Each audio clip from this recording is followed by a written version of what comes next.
594 megawatts. And that also brought the end to the Medupi new build, placing the last unit into commercial operation for the generation division then to maintain and operate going forward. So Kusile, we've got 3 units that is in commercial operation and another 3 outstanding. And I'll come to when we envisage the commercial operation of those. We're quite proud. We had some challenges at Camden Power Station, safety on the ash facility, the ash dam specifically. Now we have established a new facility, and we were successful to ash in the beginning of October at this new facility. So that will assist us with the other breakdowns, other definition of breakdowns moving forward to reduce those. At the same time, I don't know if you can recall, we've built a railway line between Ermelo and Majuba Power Station. And in about a week ago, for the first time, we successfully offload a truck, a coal train, with the Tipler facility. So again, a big milestone on that side. Kubok. Now, unfortunately, this presentation was completed and finalized before the incident we had yesterday. But over and above the incident, the trip we had on unit number 1, it is still performing extremely well, and it is safe. And I'll talk a little bit more about it just now. On the coal stock levels, we have an average of over 48 days of coal, so sufficient volumes of coal. We're well ahead and above the grid code of 20 days. And then we've also, on the generation side, as well as our subsidiary company, ERI, did quite a lot to prepare for rain readiness. So we believe we are ready. We believe better than last year when we had I think the cyclone, I can't remember the name, but we believe we are more ready this year for the rain. And we also now, with the Tipler, we are progressing very well in terms of the rand per ton for coal, as well as our internal target and shareholder target by taking coal off road and then onto rail. Our environmental matters, such as emissions and water consumption, good progress, good improvement. However, still a lot of work to be done. We are not at the performance level that we would like. So, but we're working hard to achieve that. But positive, there has been positive movement. Safety is within the tolerance level. However, sadly, we've lost a colleague each on the employee side, as well as on the contractor side. Really regrettable. Generation remains a concern. Our availability, and specifically the coal-fired power plants. The energy availability is just above 65%, and in our assessment, very poor performance. And I can just assure you that we are working very hard to turn this around, but I will deal with that, and Philip specifically will deal quite a lot with this side of the business. Now, a key contributor has been, we said we're going to increase our planned maintenance, so that had a negative impact, but positive in terms of sustainability on the energy availability. But then we had a number of breakdowns, and those are the issues that is really concerning us. And lately we had a spate of boiler tube leaks, so it was really catching us off guard where we are. But we will continue with our reliability maintenance. And it's not a once-off program. It is an ongoing program.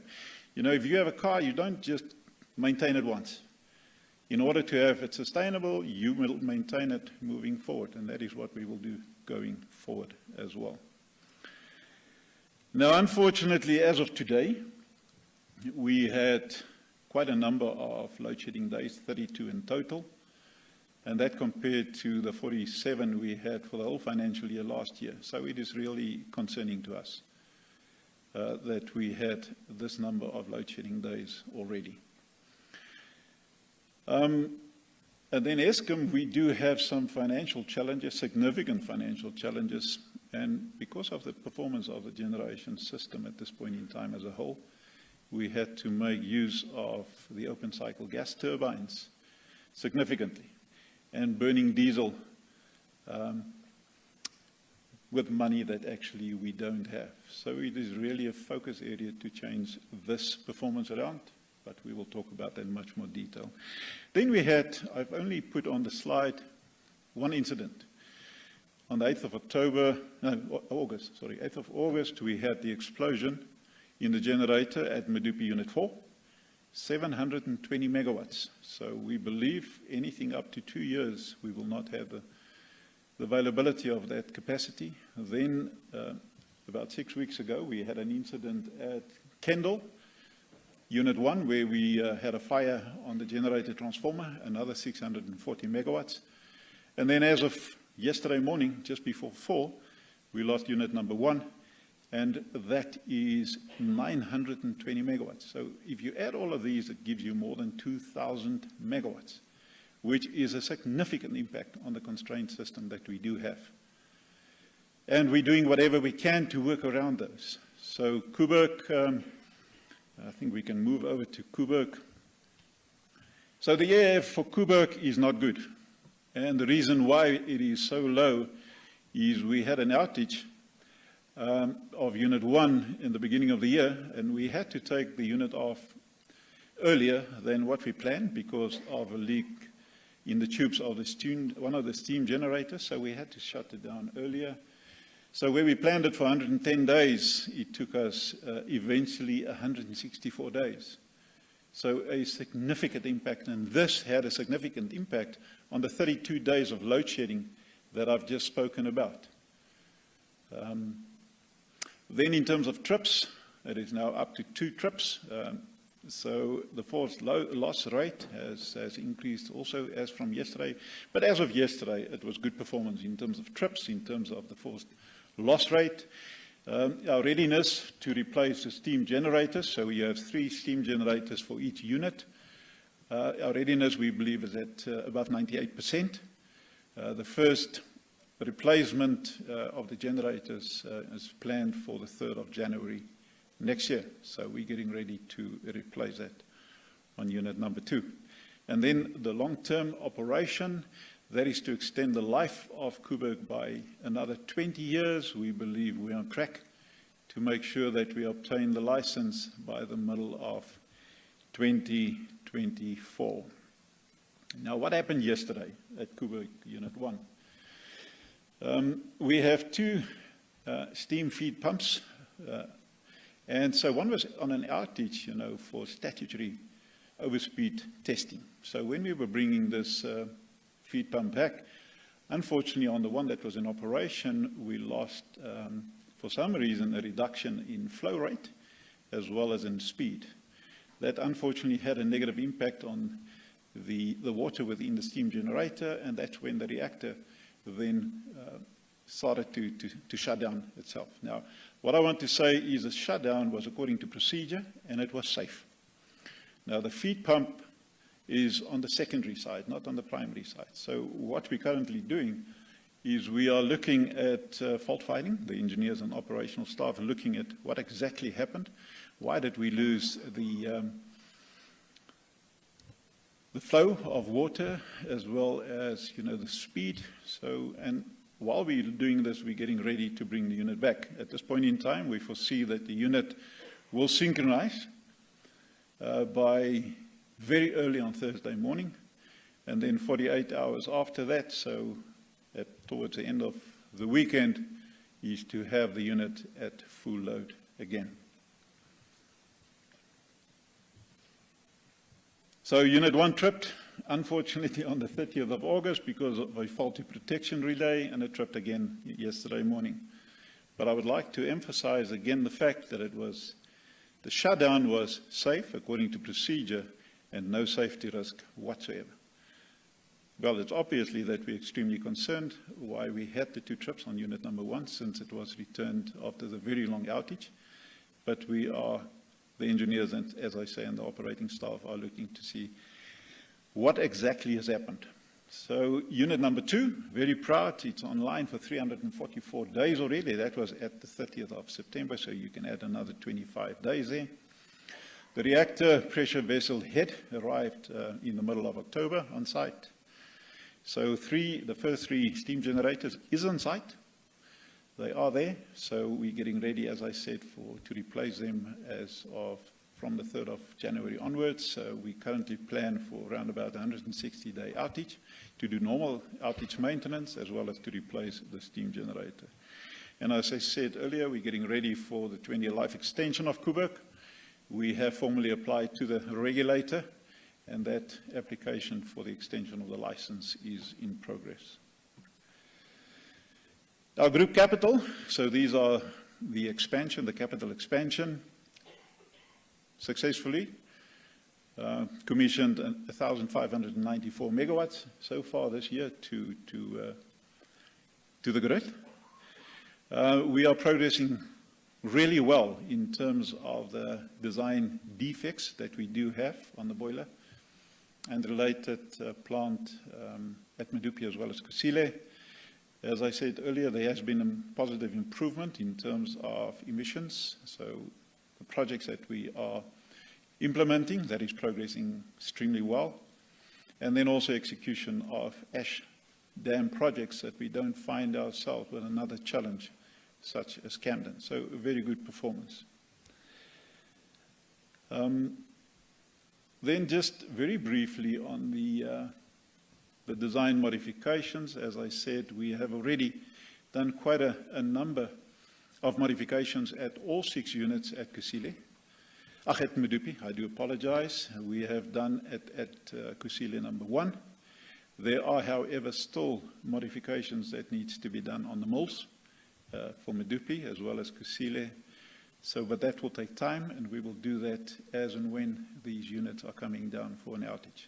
So I believe all in all, we're progressing more positively forward by successfully dealing with these design defects that we do have. And you can see the availability specifically of Medupi has improved since we implemented these design modifications. Just very briefly, so the last 3 units of Kusile, Kusile 4, we're planning it for January 23 to put it in commercial operation. Then the 5th unit by December 2023. And then the last unit at this point in time is planned for commercial operation by the middle of 2024. And we have a very high confidence level that this will be achieved. Transmission, our system minutes, less than 1, currently standing at 2, and it's basically because we had one significant incident where we had a transformer that failed. However, I want to emphasize again, no major incident for any incident greater than 1. So we had, unfortunately, this challenge with this transformer, which performance-wise contributed negatively. Maintenance, you can see we're standing at 96.8%, so we are maintaining our assets. However, saying that, we have a challenge in terms of replacing the older assets that we do have. Some of them, on average, in excess of 45 years old. So we know where we need to focus, and there is a plan in terms of our asset management replacement program on how to deal with that. So, however, a challenge that we have, and it's an ongoing, and it's actually escalating, is the issue of theft and vandalism. That somehow we have this innovative individuals in the country that believe, that one of these big steel towers, if you take the members apart, they actually building quite nice beds and other related furniture. So we do have challenges. We do identify the high-risk areas, and we protect those as best as we can. But if you have so many thousands of kilometers of assets throughout the country, it is quite difficult to protect all of those. So it is really a challenge that we are facing. But all in all, good performance from Segomotso and his team. And I'd like to congratulate the transmission colleagues, the group capital colleagues, as well as the colleagues within the nuclear environment down in Cape Town for doing a sterling job. Please keep up the good work. Distribution, on the electrification side, we're ahead of target as at the end of September. The duration and the frequency I've spoken about, good improvement, good performance on that side. Maintenance, a little bit lagging behind, so this is why the planned maintenance is only at 91%, and the expenditure is below what we have envisaged and planned for the year to date. However, Mondi and his team has assured me that that will receive, and it is receiving, necessary attention to make sure that we have a sustainable electrical distribution network going forward. And I've spoken about the restoration time. So talking about the theft and vandalism, so it is not only limited to the transmission network assets. Monde and his team also have significant challenges in terms of people not respecting the assets that is required to make sure that electricity is available to the customers. Over and above that, the distribution side of the business, they do have significant challenges in terms of energy theft, that if you overload a network because of theft, because of people illegally connecting, that means in order to protect your system, we need to implement load reduction. Now, although it is a huge challenge for Eskom, I believe that we can successfully deal with this with the help and support from the communities where it actually does take place. So we are asking the communities to work with us to make sure we effectively deal with the issue of energy theft, and where we are overloading our assets, causing damage, and that we then need to implement load reduction. Generation, and I'll briefly skip through this because Philip will spend some time on this detail. There I've given the 65.3, way below the 70% target that we set ourselves for this year. The trips, we have many, many more trips than what we have, the target we set ourselves. So it is really a concern that we have these number of trips. But colleagues, and the public of South Africa, we need to understand and remember, we are dealing with the legacy of the past. We're dealing with a system that is extremely unreliable and unpredictable, and we're trying our best in terms of the maintenance and other focus areas to improve this. However, what makes it extremely difficult is the capacity that we have available on a constrained system, and the demand of the country is making it difficult for us to take more units off and maintain them properly. Because those units, although some of them are limping, although some of them have huge risk, we need to run them up until they fail, because we cannot just take them off, because then the load shedding of the country will increase. So that risk will increase. So it's a very delicate balance that our production colleagues are doing to make sure that what we have available to the demand is as best as possible in equilibrium. And this is why we've decided, although it has a negative impact on available capacity, we will continue with the reliability program. Okay, our partial load losses, although it has reduced, it is still too high to the target that we set ourselves. Now, if you take 4,600, a normal six-pack power station like a Matla or a Letabo or whatever the case may be, it's typically about 3,600, somewhere around there. So we have more than one power station out on partial load losses. So it's an area that is receiving a lot of attention, and we're dealing with that as best as we can. But you will reduce that after you have done properly your maintenance, your reliability maintenance. Unplanned load losses speaks for itself, that it is much higher, and it's because of all the trips, because of the higher partial load losses, than where we find ourselves. However, maintenance, what the target we set ourselves, that's where we are at 9. And typically during summer, you tend to increase your planned maintenance, where in the winter times, you typically reduce it. So, but on average, the target we set ourselves of 9%, that is what we have achieved. Earlier, I spoke about the open cycle gas turbine utilization. It is a concern. So we had to run those open cycle gas turbines much harder and much more frequently. And sometimes as bait load, which is not what they were designed for, in order to make sure that we supply the demand that is required by the country. I've decided to put this slide in just to give a trend. And for me, the positive on this is that on the maintenance side, you can see that the commitment we've made to take units out on planned maintenance, we are sticking to that.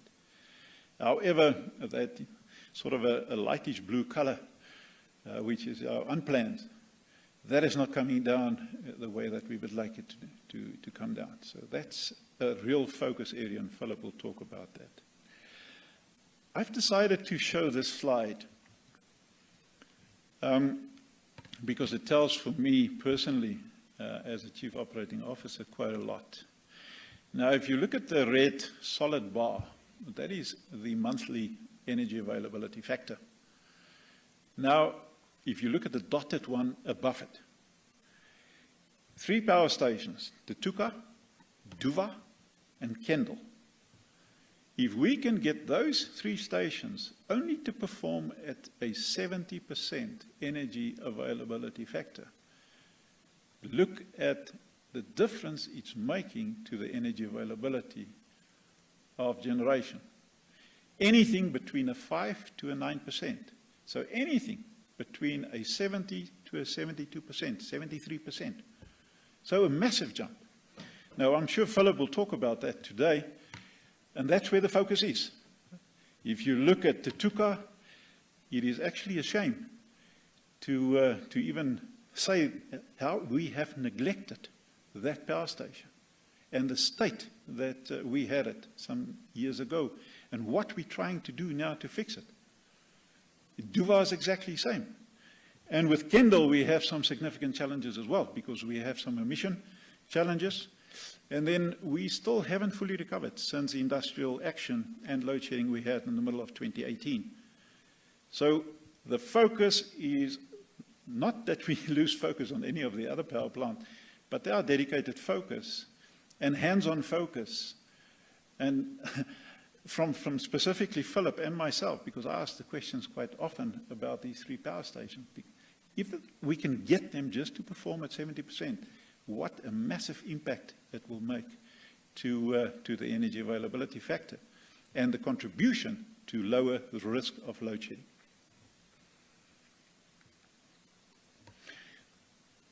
This just give an indication, if you look at the histograms at the bottom, since 2016, how we went down in terms of planned maintenance. And since last year, how we have increased planned maintenance. Invest in your plant. Because if you show respect to your plant, it's amazing the respect that you get back from your plant. So it's to make sure that we look after our plant. They may be old. You know, if you take Kusile and Medupi out of the equation, the other 13 coal-fired power plant on average is 42 years old. But it doesn't take away the fact that those older plants can still run and perform the way we would like them to. If you look at the golden bar, the solid line, the blue solid line, you can see how the energy availability factor came down after we stopped planned maintenance. You can see it very clearly, how it follows each other. And then what we do then to the plant, those plants that is available to run, how hard we run them, the utilization of that. That is basically the golden bar. So what is important is to lift, to make sure that we have a constant expenditure in terms of maintenance and midlife refurbishment. Those are the histograms at the bottom. And then to lift the solid blue bar, which is the energy availability factor, to the 70%, where we set ourselves a target, and to bring the utilization of those units that is actually running to come down. Because you can take for yourself, if you've got a car that is old And whenever you get in the car, your foot is always on the accelerator. That is not good. Okay, I'm going to skip on this. It's saying the same. What I wanted to demonstrate here is basically, if you look at the shaded area, the blue shaded area, that is the reliability maintenance, that is the planned maintenance, the long term, where the sort of a brownish bar on top of it reflects and represents the short-term opportunity maintenance. Just again to indicate to you that since around about June, July, we have increased now the planned maintenance again, because as I said earlier, summer months you can increase your planned maintenance. Just very briefly, a breakdown of the unplanned that we are experiencing. That 23% that I showed you on these 2 gram bars. How is it made up? So on average, how is this made up? Now the full load losses is 4.5%. It is too high, because that's where you have the Medupi. That's where you have the candle ones. So it is too high. Then boiler tube leaks, nearly a 2%. Trips, another 2.5%. And then something that for me personally is really annoying is the outage slips, where you plan to bring a unit back, and that's what production-based, their production plan on. You'll bring a unit back after an outage at that specific date, and then you slip, and it has a negative impact. So that is close to 3%. So the partial load losses, we've spoken, just for an analogy, if you have a vehicle and you can, when you put your foot on the accelerator, you can get 120 kilometers per hour out of it. So in this case, when you put your foot on the accelerator, you can only get 100 kilometers. So it is that loss, that partial load losses. So in total, 23.1%. Then we have the Camden ash constraint, which will come to an end. When we spoke to the power station GM at 5 o'clock this morning, he assured us by the end of the month that will be behind us. Then other coal-related losses taking us into the 26%. So this is just a breakdown on where the focus currently is. Where are we focusing to turn this performance around? I'd like to end with this slide, my presentation. So we've seen some strong performance in distribution as well as in the transmission environments. However, we need to make sure that it's sustainable going forward. And I'm convinced that that focus is there. We continue to invest in our networks to replace old assets. That's on the transmission as well as on the distribution side. I personally have a concern in terms of the protection assets that is relatively old. So there's a dedicated focus to make sure those are replaced as soon as possible. And obviously, we have the financial challenges that we are facing. Now, Kubok is operated safely. Although we have the challenge at this point in time, bringing back now Unit 1, it is still a good performing station. But when one of those units, the two, not performing, we really feel it severely in the organization. Now, generation business, it remains a concern, and there is quite dedicated focus. And I can assure the public of South Africa that really there is personal and dedicated and visible focus in turning this performance around. But we find ourselves in a very tight spot. So we will continue with our planned maintenance. We're not going to sacrifice on that. We had a challenge on it that the release of funds came late because of the financial challenges the organization faces. However, the funds have been released now for the next financial year. Not 100%, but quite a big portion of that. So the planning can continue, and to make sure that we have effective planning and very successful execution of that. Our group capital is making steady progress. So they've put into commercial operating 2 units this year. They planning, and we are on progress to bring the other 3 units at Kusile back, as I've indicated earlier, and also dedicated focus to deal with the environmental projects. We continue with the process to fix the design defects and to make sure that these units, whatever we've invested, that we do have the return on investment that is required by the country.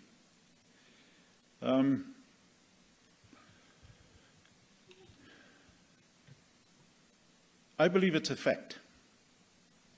And as Eskom, we have been talking about this now for 2 years, that we need additional 4,000 to 6,000 megawatts of capacity in the country. But it has to be on sound financial basis. That will assist Eskom greatly in progressing positively forward with our maintenance program. So it is important for all of us to understand that we need that 4,000 to 6,000 megawatts of additional capacity. And I'm specifically saying capacity in the country. But again, I want to repeat on sound financial principles. Because Eskom at this point in time, we are shy. And what we have available in terms of capacity to grow the needed economy of the country is really challenging. The elections is around the corner. And I believe the question is, Eskom, you are load shedding at this point in time. What is going to happen as from this weekend and counting the votes next week? What's going to happen? Now, we're confident at this point in time that the way that we manage the system at this point in time, that we make use of some of the emergencies during the day, but we recover it at night, will assist us to reduce the risk of load shedding to a minimum.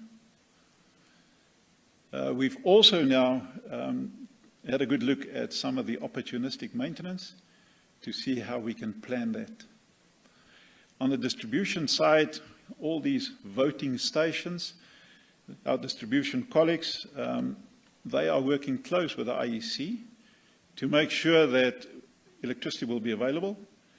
I've spoken to the generation, transmission, and distribution colleagues to be on standby as from the end of this week till after the voting has taken place, to make sure that wherever we do have challenges, that Eskom colleagues will assist.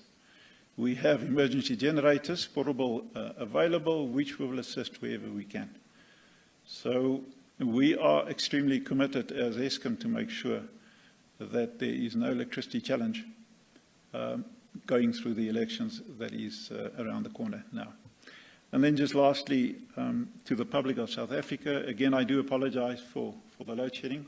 As I said earlier, we do regret that. But if we may ask you to please use electricity sparingly. If you do not have to run your swimming pool pump for 8 hours a day, so please don't do that. If you do have a timer for your geyser, please make sure that it's only utilized to really have your water hot. And if you don't, like in my house, have to have a light that is on, please switch it off. So thank you so much. Thank you. Philip?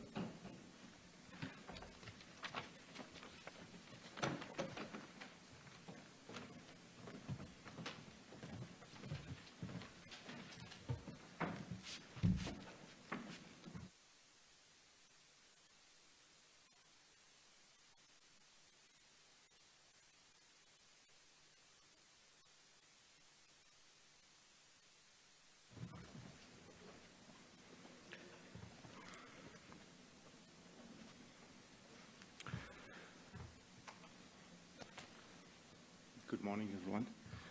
This is a slide that Jan likes to end with, and maybe it's a good slide to start the generation discussion, that if we don't schedule time for maintenance, then the equipment will schedule it for you. And I think we are seeing that more and more. I'm going to take you through the generation presentation.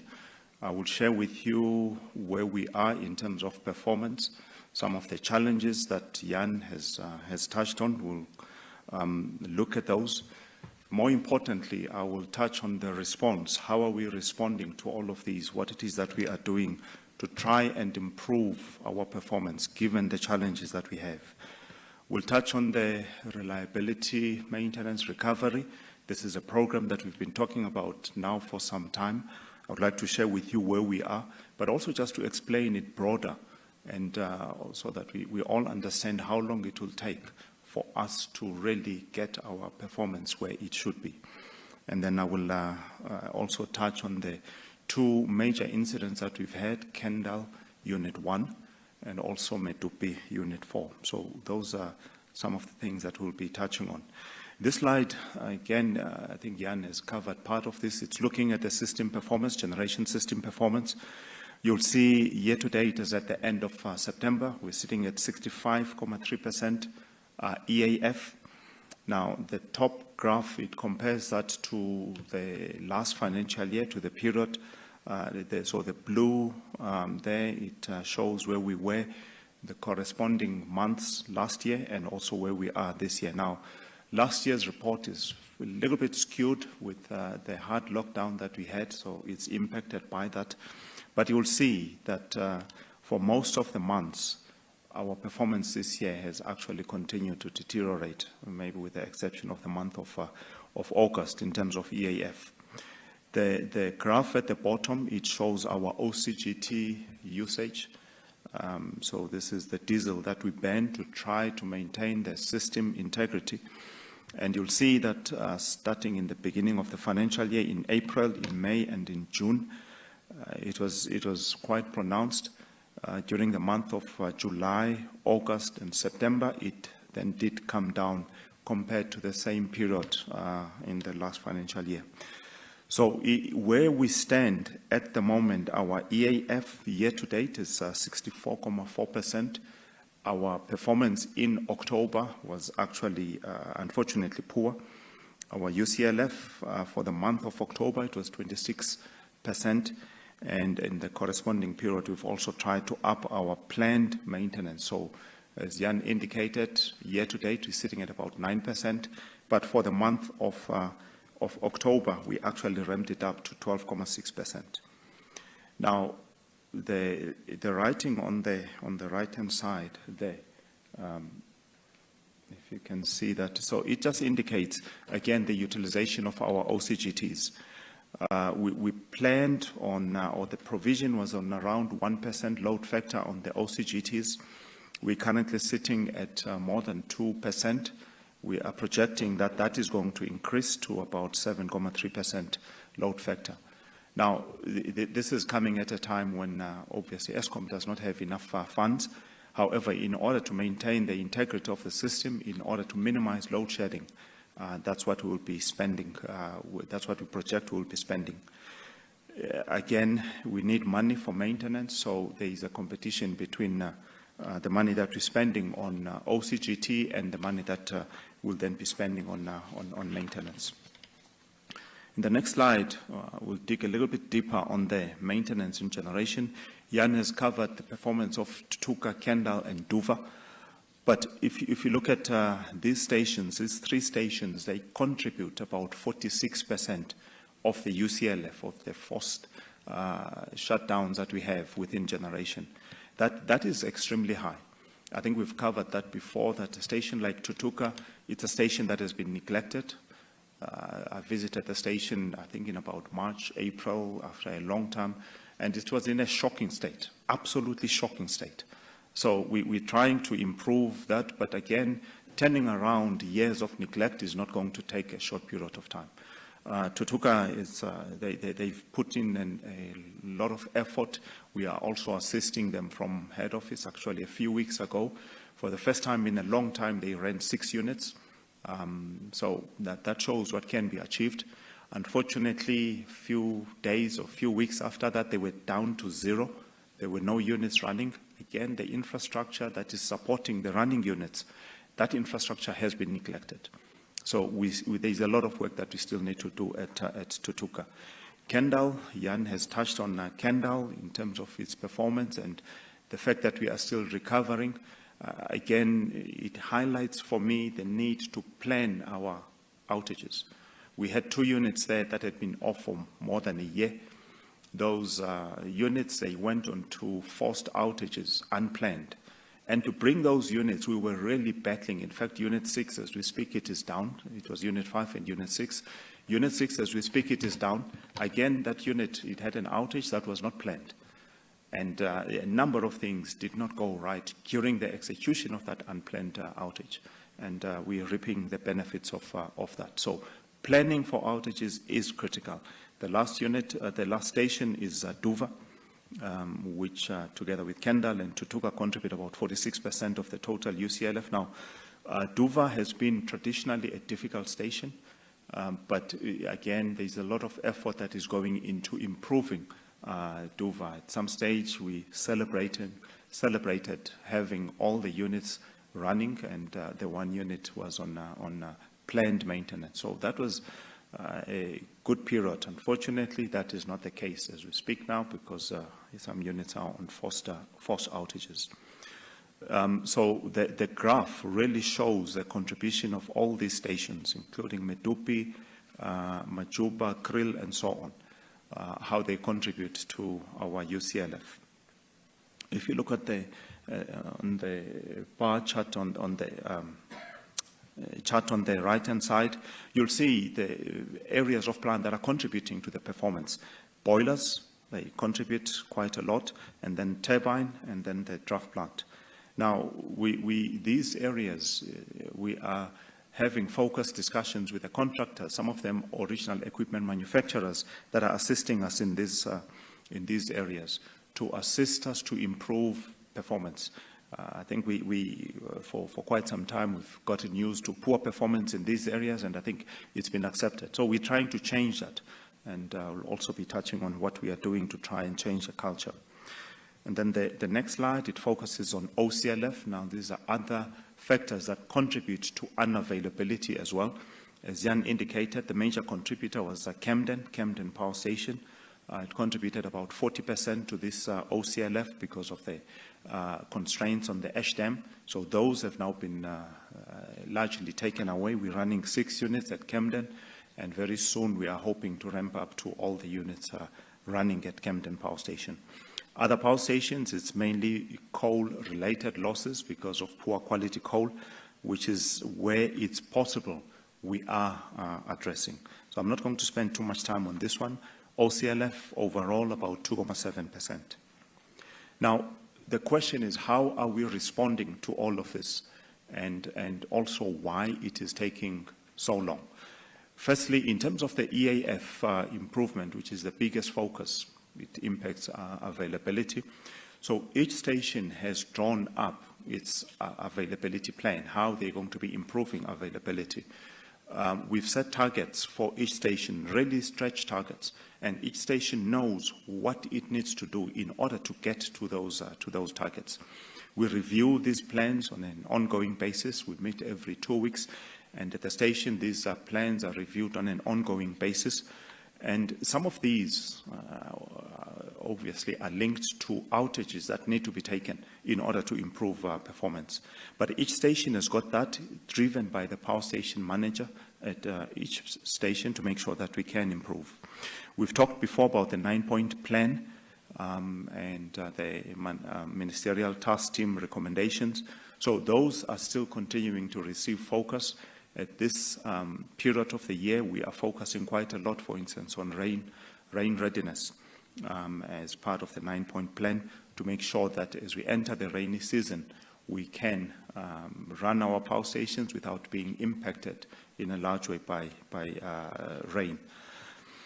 We're driving partial load losses down, as you saw in the graph that Jan showed. We're sitting at about 4,600 megawatts. So again, as part of this power station improvement plan, we are driving that down. Each station has got a plan as to what area of plant is contributing to that and what they need to do in order to improve that. Again, a lot of that depends on availability of funds. It depends on availability of capacity so that we can release those stations and they can be maintained. Jan has covered the resolution of new build defects. So this is another frustrating part of that impacts our performance. So these stations, this is at Medupi and Kusile, they can run at full load.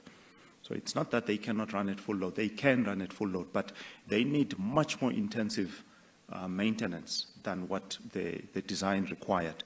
So the reliability is still building up. I was at Kusile yesterday, and just to hear the team talking about some of the challenges that they are facing, for instance, on their CNI system, where the plant is too protected, and if something goes wrong, it trips immediately. You would find a different response at another power station. So we still have to work through those. Things that should have happened, because the first unit at Kusile was synchronized in 2016. So by now we should have worked out a number of those issues. So we're starting to resolve those, with generation experts actually making those changes to the plant. One thing, and I'm going to spend some time here later on, outage readiness and outage preparation. Outages give us the best time to deal with unavailability. It's really where we can address issues, that have impacted us, and it's where we can then deal with issues that might impact us in future. So we have to be as ready as possible for outages. We're driving that. We have an index that looks at how ready we are to execute an outage. And in the past, this is something that we have not done well. It's something that we are focusing on, that outage readiness index. We're saying we should be at least 80%. It means that you've placed your contracts, your material is on site, you are ready for the outage. Now, I will show later, that starts 24 months before the start of the outage. So we are focusing a lot of that. One of the issues that impact us there is availability of funds, because as you can imagine, you need to release funds as early as possible so that you can place orders for long lead items. Where that does not happen, then it requires us to micromanage and make sure that when the breaker opens, when the outage starts, we are as ready as possible.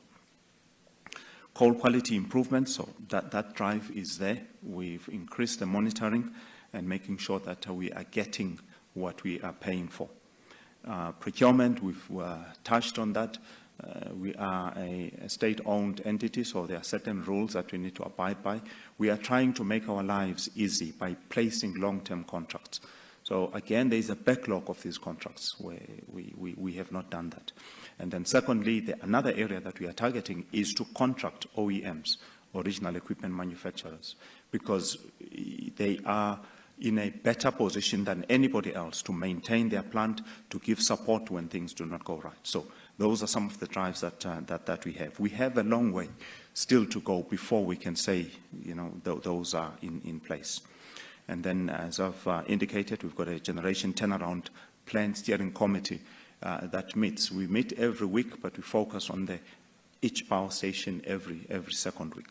So in terms of EAF improvement, those are the actions that we are driving.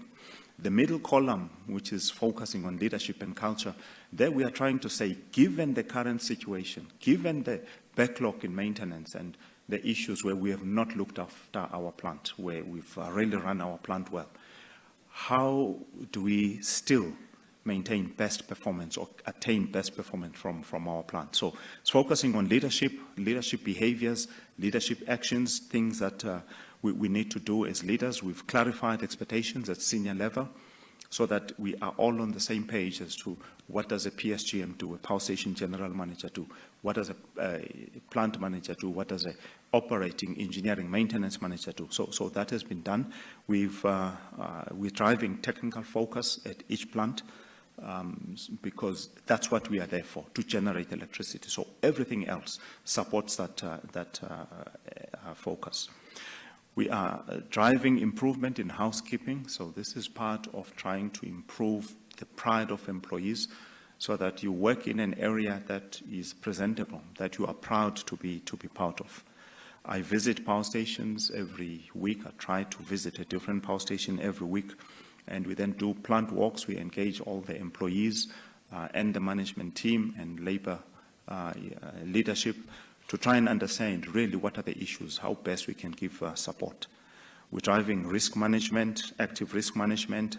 We are assessing also each power station, major areas, so boiler, turbine, conveyors, and so on, to identify weaknesses and then to make sure that what we pick up, it's what the power station is focusing on. And then we can give that focus strategy to deal with those issues. We're enhancing knowledge at senior level. It's unfortunate, but true, we have lost a number of people in the past.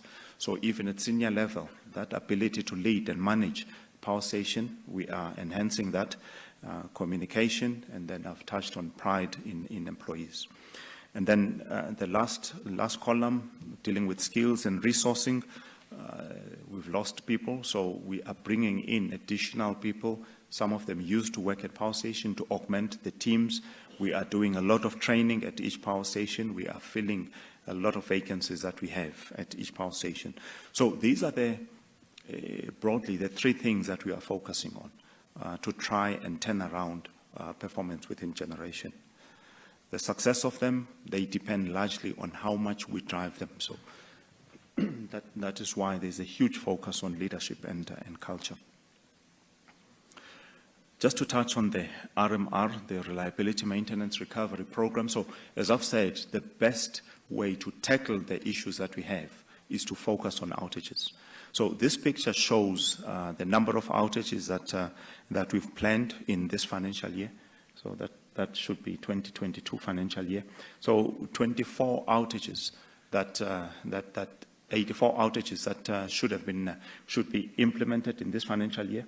We've completed 18. We are currently in the middle of executing 9 outages. We have deferred 22 outages, so those have been moved to start a little bit later, still within this financial year. We have deferred 10 outages to start in the next financial year, and we're still hoping to execute another 25 outages. So these two, it's really what concerns us now.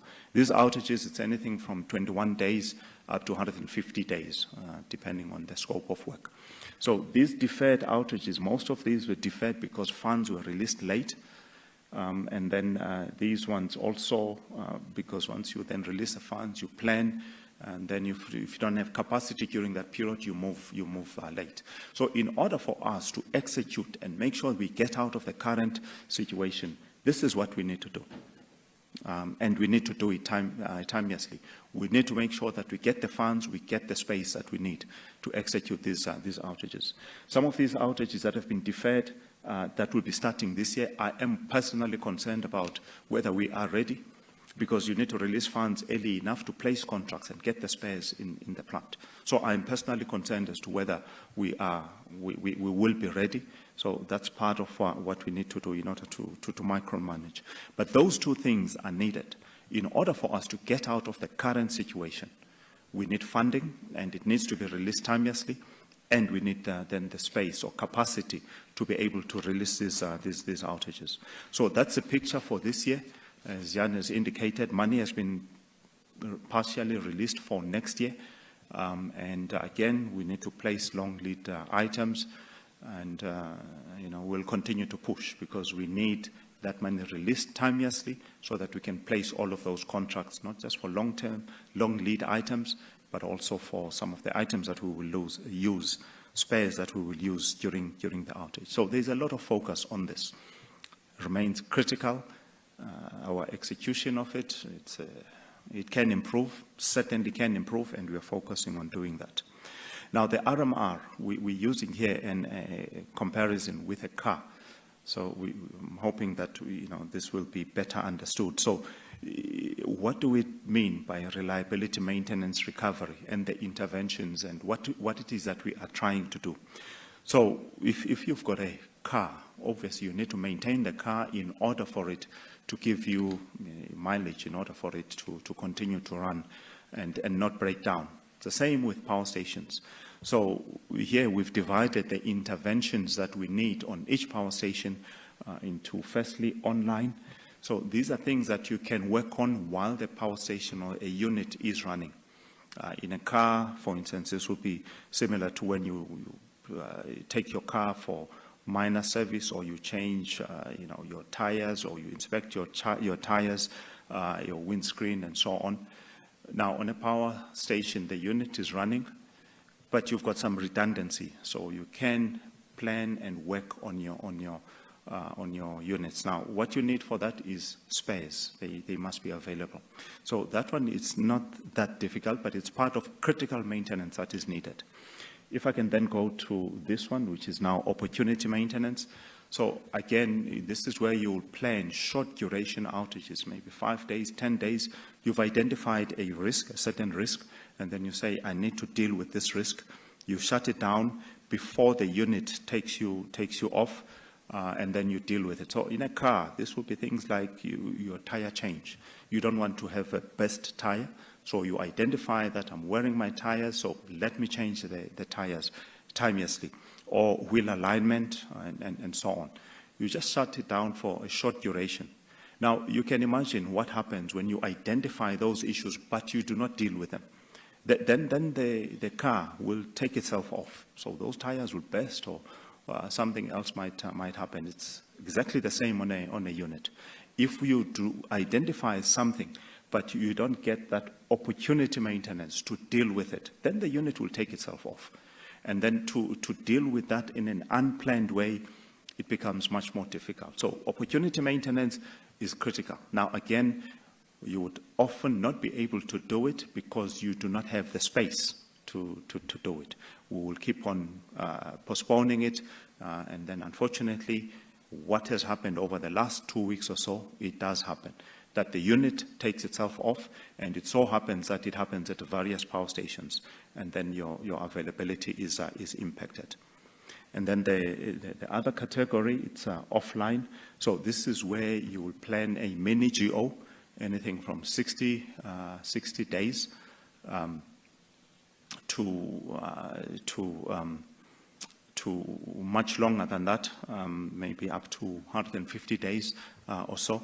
So this is work that you will then do during that time. So this is where then you plan major intervention.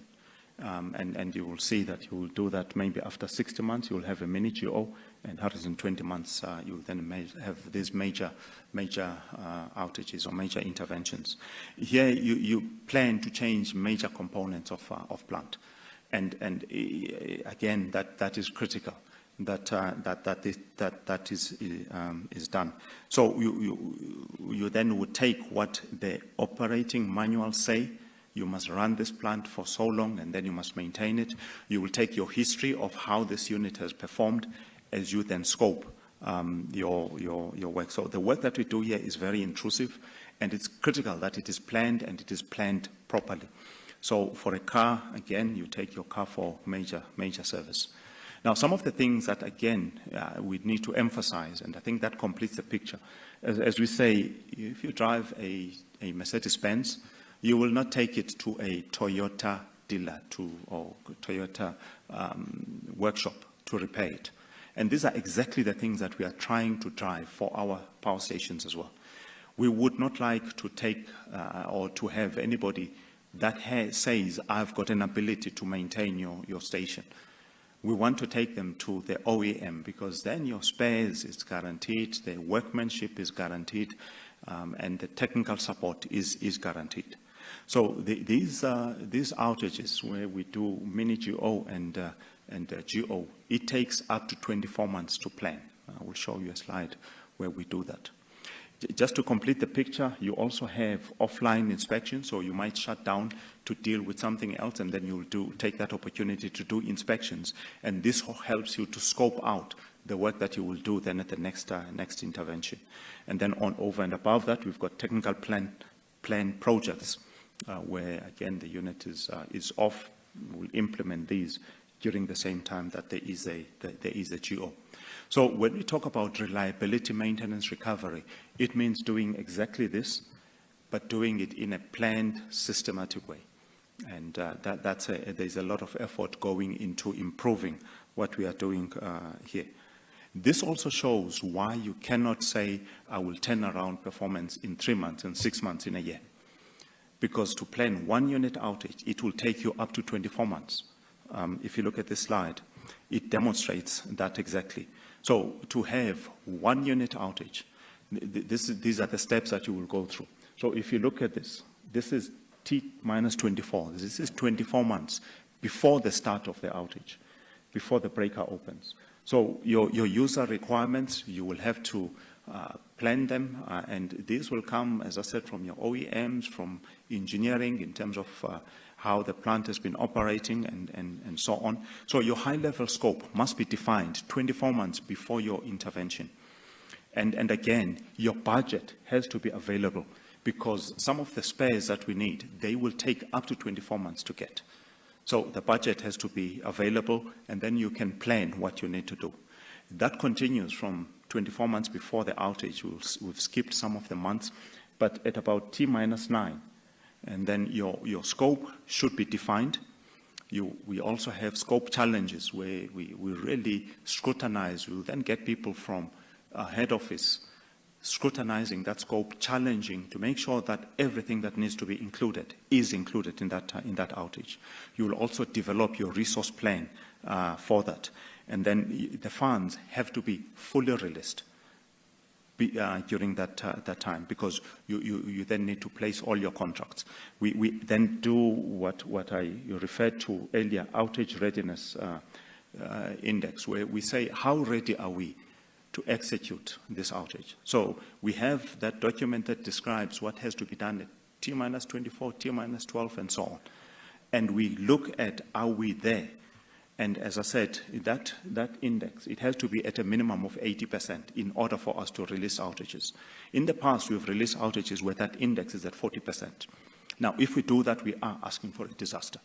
And it's no doubt, if you look at our performance, it shows exactly that we have not been as ready for the outages as we should be. And then at T minus 6, then your scope has been frozen. You know exactly this is what's going to be done. And that has to be guarded jealously, because if anything creeps in during that period, it's not going to be planned well, and it will not be executed well. So scope freeze at T minus 6, and then all the plans, quality control, and then the spares have to be delivered to site at T minus 3. And we insist people must go and inspect, they must touch and make sure that those spares are actually in the plant. And they are ready for installation. And then that's where you will have your total outage schedule, and then you will start releasing the work orders on SEP. And then you will have your execution and then your review. I wanted to show here that in order for us to improve our performance in all the units that we have with thin generation, this is the type of work that has to happen at each unit. So in order to be able to do this, you will need the funding released timeously, available and released timeously, and then you will need that space in order to execute the outage. Now, we have started focusing on our outages and how, our readiness for the outages, our execution, and so on. And there are some outages that we've been able to catch and be able to have an influence and improve our readiness. So if you look at this picture, this is our outage readiness indicator or index. It shows from the period of January this year up to July to August. You'll see, that was the average readiness index during that period, and it was increasing and sitting in the 70s. So that trend is okay, but really our minimum is 80%. We should not be releasing any outages where the outage readiness is below 80%. So this is receiving a lot of focus. It's something that we need to focus on. We're also looking at reducing focus. So this is measuring reducing outages, the duration of outages. So this is measuring effectiveness. And then this is due date performance. So when we say an outage is going to take 97 days, it has to take 97 days. So this measures the amount of time when we've met that. You'll see from a dismal 22%, it is still a dismal 50%. And our target, you can see, it's in the 80s. So again, you can imagine, this creates a chaotic environment. You say, I'm going to take a 100-day outage, it ends up being 120. What about the other outages that are there that we need to execute as well? Then they are impacted. So there's a lot of focus on that as well. And then this is post-outage UCLF, where again we're saying it should be around 15%, and you'll see the trend has been reducing. So again, you need funding, you need space in order to be able to do this. And those trends, although there are minor improvements, it's encouraging. However, because of late release of funding, we're finding ourselves now being challenged with exactly the same issues. So as I said, outages starting in November, December, those outages are challenged because money was released late, and that's something that we are then working to see how we can micromanage and improve on that.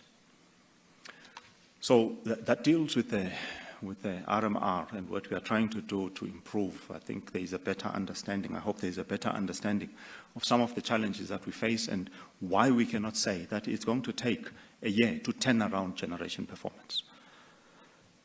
This is, I'm going to take you through two incidents. So this is the Medupi incident, the generator explosion that we had on Medupi Unit 4.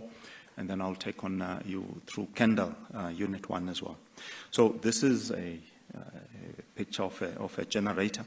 So the generator on this side is connected to the turbine, and then on that side is connected to the exciter. So this is what we use essentially to generate electricity. The rotor there spins at 3,000 revolutions every minute. Now it converts then the rotational energy to electrical energy. So in order to cool this, we use hydrogen. So hydrogen is used as a cooling agent to make sure that we operate within certain temperatures. Now, as you I'm sure you know, when hydrogen mixes with air, you can have combustion. It can explode. So what we would then do before we fill the generator with hydrogen, we would pump in carbon dioxide because hydrogen and carbon dioxide do not react. So before we fill it, we will do that. But also when we degas, when we remove the hydrogen, we're going to pump in carbon dioxide in order to make sure that there is no mixture between hydrogen and air. Yeah, I think that I've covered this slide. So what happened at Medupi? There was some work that was planned. This work was planned not on the generator itself. There was some work that essentially we had to do mill repairs. And it was an outage that was supposed to start on the 6th of August and end on the 15th of August. There was then identified additional scope of work that needed to be done on the generator. There was a small hydrogen leak that we had to build scaffolding to determine exactly where it is and then to deal with it. Now, as part of the searching for exactly where that leak is, now the leak was well within the tolerance level, so that's why the unit was not shut down for that. But in order to determine exactly where the leak is, you had to build scaffolding. Now, with the friction that is created with building of hydrogen, the fear was that you might then have hydrogen catching fire. So it was then decided that we need to empty and remove the hydrogen from the generator, and that's exactly what was done. So again, as we said previously, you would then purge the generator using carbon dioxide so that the hydrogen does not mix with air. And this is an activity that is done by operating department before a permit can be given for the maintainers to start the work. This incident occurred on the 8th of August, so there has been some investigations that have been done. Those have not been finalized. We've now got a draft report which should be finalized in the coming 2 weeks or so. But what is clear is that air was introduced into the generator at a point where the hydrogen was still present, which goes against the procedure that we have. So then hydrogen and air, they mixed, and then they formed this explosive agent, and then we had that hydrogen explosion in the generator. And the impact, there was severe damage to the generator, we think to the turbine as well as the auxiliaries. You can see some of these pictures as to what happened. There was also damage to the fire systems and civil structures. There was damage to fire doors and so on. Fortunately, there was nobody around there at the time, so nobody was injured, and this had a potential of killing people because of the power of the explosion. But there were employees that were treated for shock because the noise that was created here was very loud. So that is what happened, and we are certain that the explosion occurred because the generator had not been patched with carbon dioxide. So, as we said, the investigation, it's still in progress. We are in the process of determining the extent of the damage. So we've placed an order with the OEM assisting us, and while we are opening up, and they are leading the engineering part of the investigation and into the extent of the damage and then the recovery that will have to be done. We are in the process of appointing a full-time recovery manager and a team. So we have a team that is working, but we'll have dedicated team once we start in anger with the recovery. And as Jan indicated, the recovery from this is likely to take anything 12 months up to 24 months. And we are going for a like-for-like replacement. So we're going to the OEM. We would like to replace this unit with the same as what we had on this unit. We'll do opportunity maintenance in other areas of plant, and we'll have to preserve other areas of plant that were not scheduled for such a long duration outage. But we are using this incident as well as a case study, because what happened, yes, should not have happened. We should have prevented it. There's absolutely no doubt about it. So just emphasizing, we're using this incident to emphasize the need to adhere to procedures. I believe that had that been done, we would not have had this incident. So we have clear procedures as to what needs to happen. Those, if we adhere to them, then we can prevent incidents like this. We've communicated to the relevant managers, operating managers, engineering and maintenance managers, and each power station general manager to emphasize this. We really are using this as a case study to just show how badly things can go wrong. It's really very painful lessons that should have been prevented. A second incident that I want to take you through is it's a Kendall. So that's a Kendall transformer fire. So you'll see the result of the fire after the fire had been put off. So this is a transformer that is just outside of the turbine area of the unit. So this incident happened at about 3:36 on the 11th of September. So again, some alarms were received, but the unit tripped immediately thereafter, and then it was established that there was a fire that was occurring on the transformer. So we looked at that, and a fire team was called, and we've started an investigation into what has occurred. That investigation is still in process. It's not been finalized, and there's been damage to obviously civil structures, and there was a damage also to cables that are running underneath the transformer feeding Unit 2 and Unit 3, and at the time we lost those units, so we lost Unit 1, 2, and 3. We recovered those units, so Units 2 and 3, they were back by the 14th of September, and we understand the scope of work of what needs to happen. We've placed contracts, so work is continuing. This work will be completed on the 2nd of December. We are meeting with the company that is doing this work, with the CEO, every Friday. So we meet for 30 minutes to establish where we are, to remove any stumbling blocks, to make sure that this unit can be returned timeously. We have taken also another opportunity. There's work that needs to be done on coal bins. So these bins feed both Unit 1 and Unit 2. So we'll take an opportunity to work on those bins, meaning that the unit will then return on the 22nd of December, although work has to be completed no later than the 2nd of December.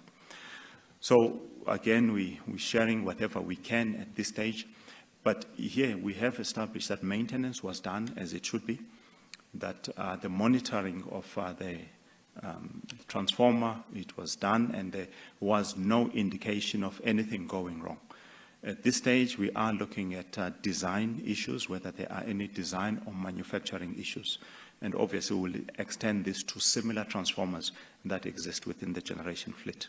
So that is where we are in terms of the Kendall unit. My last slide, it's really a concluding message. As generation, we acknowledge that our performance is far from where it should be. Our performance is still unpredictable, and thus it results in periods of load shedding like we've had, and our units are still unreliable. We are driving the improvement initiatives hard. I've taken you through what we are doing on the maintenance, what we're doing on skills, what we are doing on leadership. So those things are driven hard, particularly the leadership one, because I believe that given the current circumstances, there is still quite a lot that we can do to improve our performance. So that is where the focus is, improving our performance, and not see ourselves as victims or, it's nothing that we can do. So we are focusing a lot on leadership. We need, though, to ensure that there is additional capacity in the country, because that will give us space to be able to do our maintenance. So at this stage, Jan indicated between 4,000 and 6,000 megawatts. That will give us space to do our maintenance, because now sometimes we plan an outage, but because of a constrained system, you then say, let's shift the outage to a later period. That compromises maintenance. Whereas if we have this additional capacity and the funds that are required, then we can plan those interventions. So yes, we do realize our performance is not where it should be. We will be working hard to make sure that it does improve, even given the challenges that we have. Thanks. I think Sekgomotso will be next.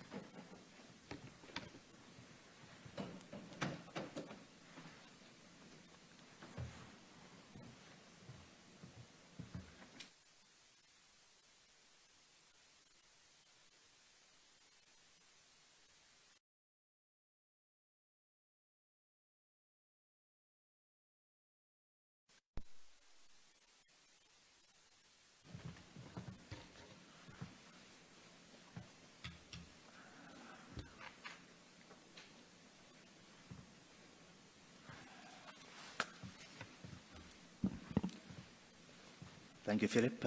Good morning, ladies and gentlemen. My name is Sekgomotso. I'm the head of Eskom Transmission Division, and I'll be taking you through just a quick reflection of how the system has performed on a consolidated basis over the winter period, and then spend more time looking ahead in terms of the period ahead. Just by way of context, I think this has come through in the presentations that have been shared already. We have a coal fleet of power stations that are fairly old, many operating past the midlife, and we've discussed and shared with you a number of the reasons why we have so many challenges leading to breakdowns. There has been a lot of discussion around the focus on implementing reliability maintenance, as well as refurbishment or renewal projects to address the unreliability of the fleet. What that means is, as the public, customers need to be cautioned to expect that there could still be load shedding, because in order to effect the reliability maintenance, we have to take the units out of service in order to attend to them. There's a few incidents that have been discussed already that translate into unavailability of plant. And I think Philip also shared a couple of slides that looked at the EAF this year relative to last year. And what this histogram tells you is the same thing in just packaged differently. What it shows is a couple of shaded areas where, from the system operator perspective, we make an assessment and stress test the plan in order to assess the adequacy of the system during this period. And this is now a historical view of winter. We define winter in this case as starting beginning of April, ending at the end of August. So it is not just the cold few months. The period is slightly extended, and this is what it reflects. It shows that for almost 72% of the time, the level of unavailability of plant was far higher than the 11 gigawatts. That is the base case that we use for reference. So we have had a very difficult period looking back between April and August of this year. Now, one might ask, why is it that with this level of unplanned, we don't have even more load shedding? The load shedding really occurs when you have a combination of factors that align unfavorably for us. If you have periods of very high demand for electricity, which could be, for example, as the very cold winter, and it coincides with the unplanned availability, there is a higher likelihood that you will have load shedding. Similarly, if you have unplanned unavailability and it is for a prolonged period, that can also lead you to load shedding if you then deplete your emergency reserves, which is more or less where we were this past few days, that we have been using a lot of the pump storage and diesel, and there's a critical point where, in order to preserve what is there and to be able to control the power system, you need to rather reduce demand, painful as it may be. And that's where we are finding ourselves. For the period April to August, we had 21 days of load shedding, different stages, which is reflected in the graph on the top right, 5 days of stage 1, 14 days of stage 2, and 1 day each for stage 3 and stage 4. That's what happened in this past period that we've been through. When we updated the presentation, we had load shedding for 11 days since the beginning of September, and obviously since then we've added a few more days, unfortunately. There's a number of contributing factors to load shedding, and I think these have been discussed quite extensively, including the unplanned unavailability, but also when you have planned maintenance, it means that plant is not available. And obviously, it's critical to manage the emergency resources and make sure you retain an appropriate and safe balance.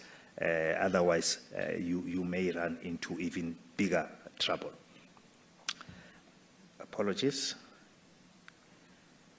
If we then look ahead at the summer plan, which is a period that covers beginning of September to the end of March. That is the period that we are talking about.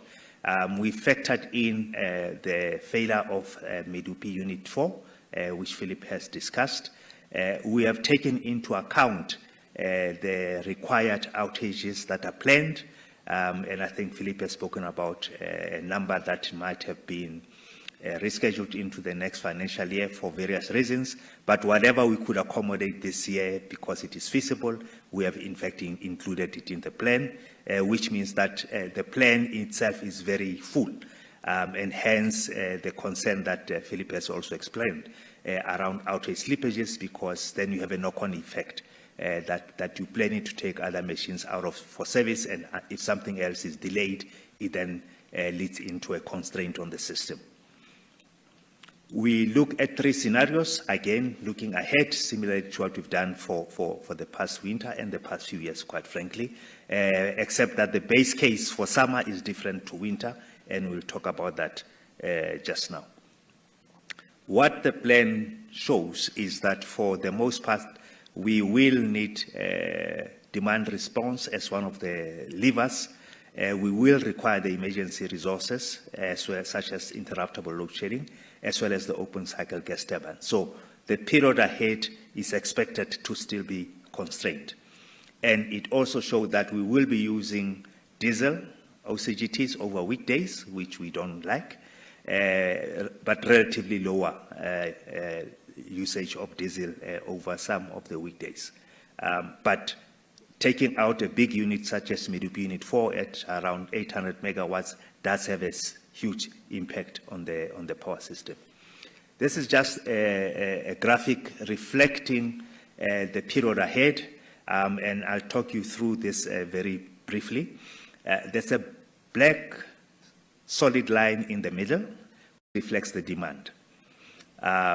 If you look at the color that is almost brown, there's blue, which is available, and this is the conventional generation in the fleet. What is shown as sort of brown, I don't know if that is the perfect description, maybe it is pink, somebody can correct me. That is actually the diesel. And what this is telling us is that we are going to be using diesel quite extensively over the period ahead. It's a requirement to help us balance and preserve what is in the yellow, which is the operating reserves.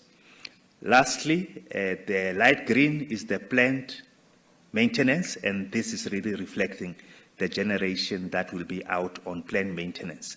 The top part reflects the different baselines for unavailable generation capacity at 12,000 megawatts, and this is a stress testing situation. So it's not what we predict, but we are saying, should we get there, what is likely to happen? Can we cope? And that is the purpose of reflecting on these different scenarios for unplanned unavailability.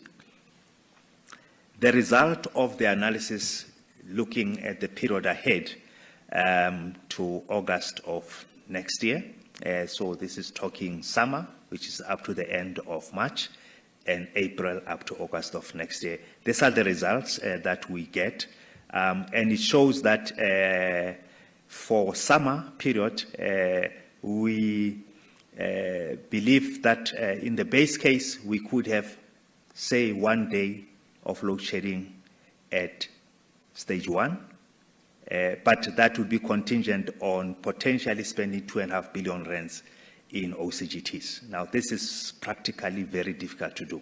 So what this is telling us is the likelihood is we'll be having more than 1 day.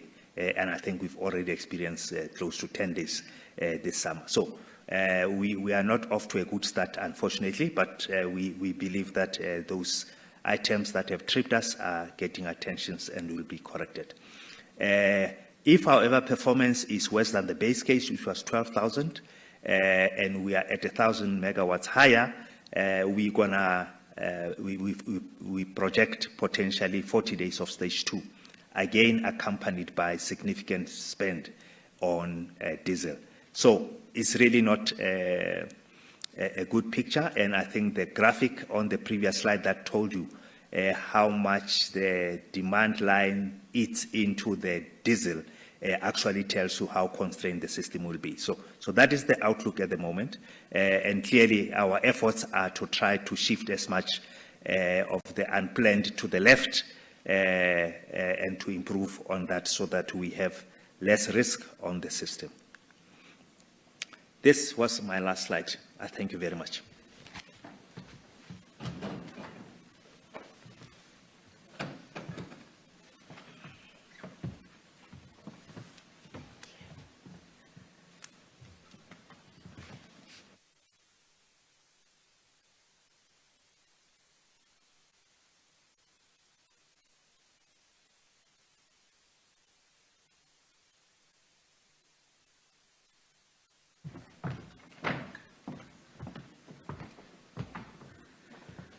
Thank you, colleagues, Philip, Jan Sekhumutso, for taking us through that.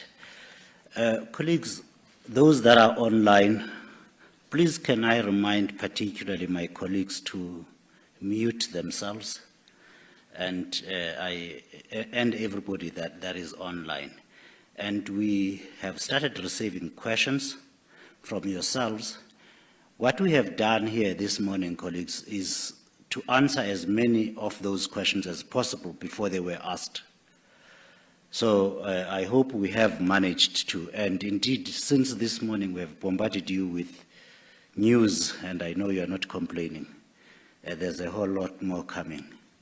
Well, some other time.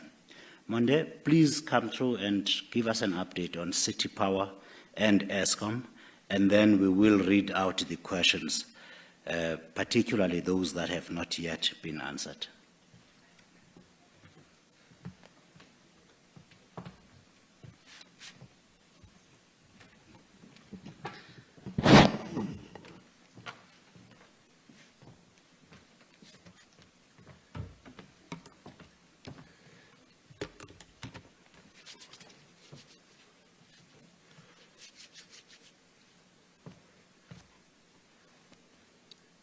Thank you, Skonati, and good morning, ladies and gentlemen.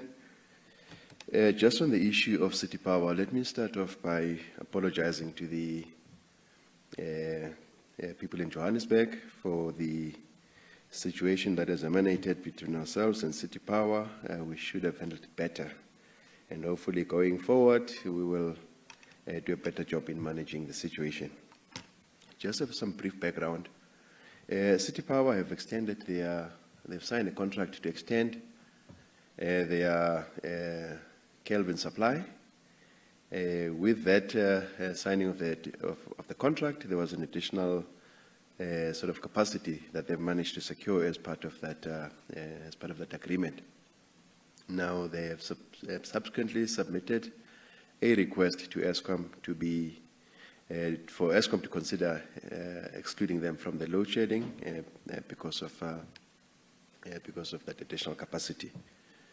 I can confirm that we have assessed their request, and we have since responded to City Power. I think at issue is what my colleague Skomoto has been talking about, the issue of the stability of the national grid. As licensed operators, we are required by the regulatory requirements in line with our license conditions to adhere to these regulatory requirements, of which load shedding is one. So with those requirements, City Power, they do have their fair share of load shedding, again in the national interest. I can confirm that Kelvin is not a new sort of capacity in the base. It has always been part of the base. There is, however, an additional amount of capacity that then becomes available to City Power to consider to utilize to shield their customers against load shedding. I can confirm that we are in conversation with City Power, our General Manager in Gauteng, Mr. Des Governor, and his team. They have been having ongoing meetings with City Power, led by the Acting Chief Executive Officer, Ms. Nancy Maluleke. And I am comfortable that in the next coming days, a solution will be found on how best to move forward with the situation. At this point in time, it does remain that City Power are supposed to do load shedding in line with their requirements. I hope I've covered the issues sufficiently, Mr. Manjasha. Thank you, sir.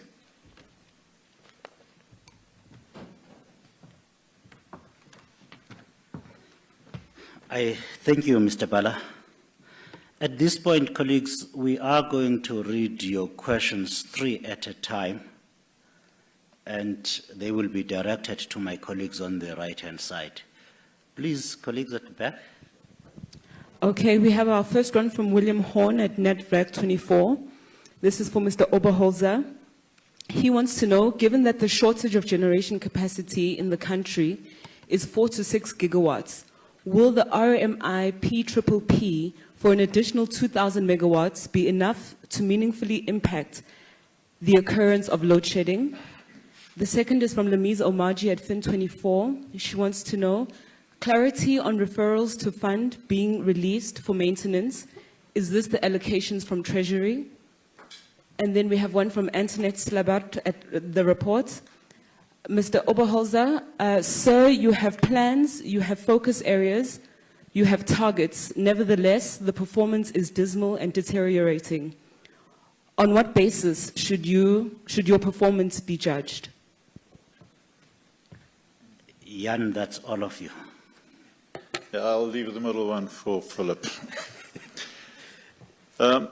William, definitely the 2,000 megawatts will contribute to the current capacity challenge that we do have.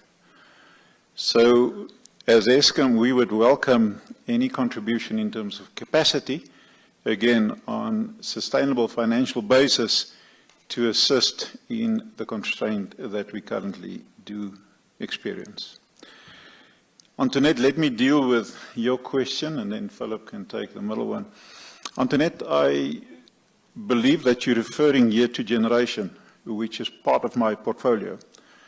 So I need to make it clear that my portfolio also consists of distribution, transmission, group capital, Eskom Rotec Industries. But I suppose this is only on the generation side. Now, if you measure only on energy availability, it's poor. It is not where we want to be. So make no mistake. However, you need to take note of the fact on the increase of plant maintenance.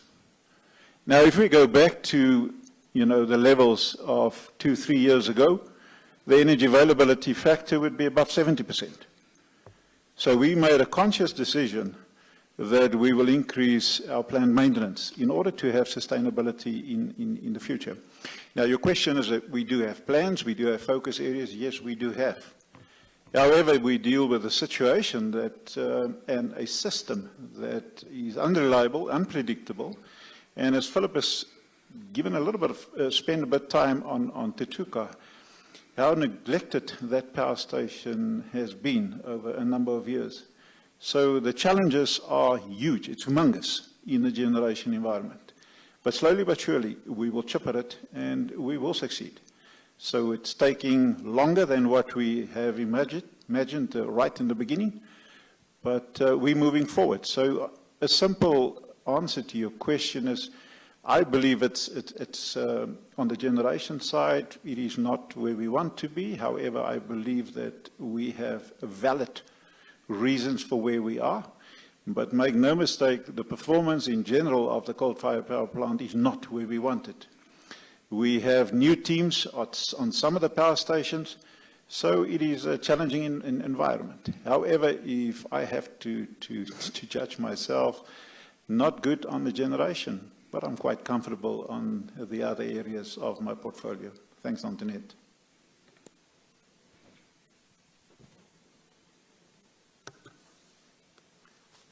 So The National Treasury question. So this is when I say the allocations, I would speak specifically about money that flows through to generation. There is a complex process in terms of sourcing the funds, raising the funding and so on, which our CFO will be doing. But I'm really referring to the money cascading down to generation. Yes, there have been allocations with Treasury allocating the funds and so on. But specifically, I'm talking about the money that we in generation need in order to be able to do the maintenance. So when I'm saying funds being released, I'm talking about funds being released to generation to execute outages. Thanks. Thank you, Philip. The next questions, please, colleagues. Sikonati, we have at least 5 from Terence Creamer of Engineering News. So can we go ahead? Yes, please. Okay, the first question is, in previous guidance to stakeholders, Eskom indicated that the prognosis for the coal fleet would improve from October, November this year, as the reliability maintenance program began yielding results. That has not materialized. Can we expect the prognosis to improve, and if so, by when? Or should South Africans rather prepare for continued deterioration until these plants are formally closed? Second question, what is a realistic target for EAF across the coal fleet, as 70% seems out of reach? The third question, what is the plan for Medupi Unit 4? He hasn't explained exactly what that is. So if Terence can please explain that further for us. Question 4, given the strong demand for coal globally at the moment, is Eskom concerned at all about future coal supply security and cost?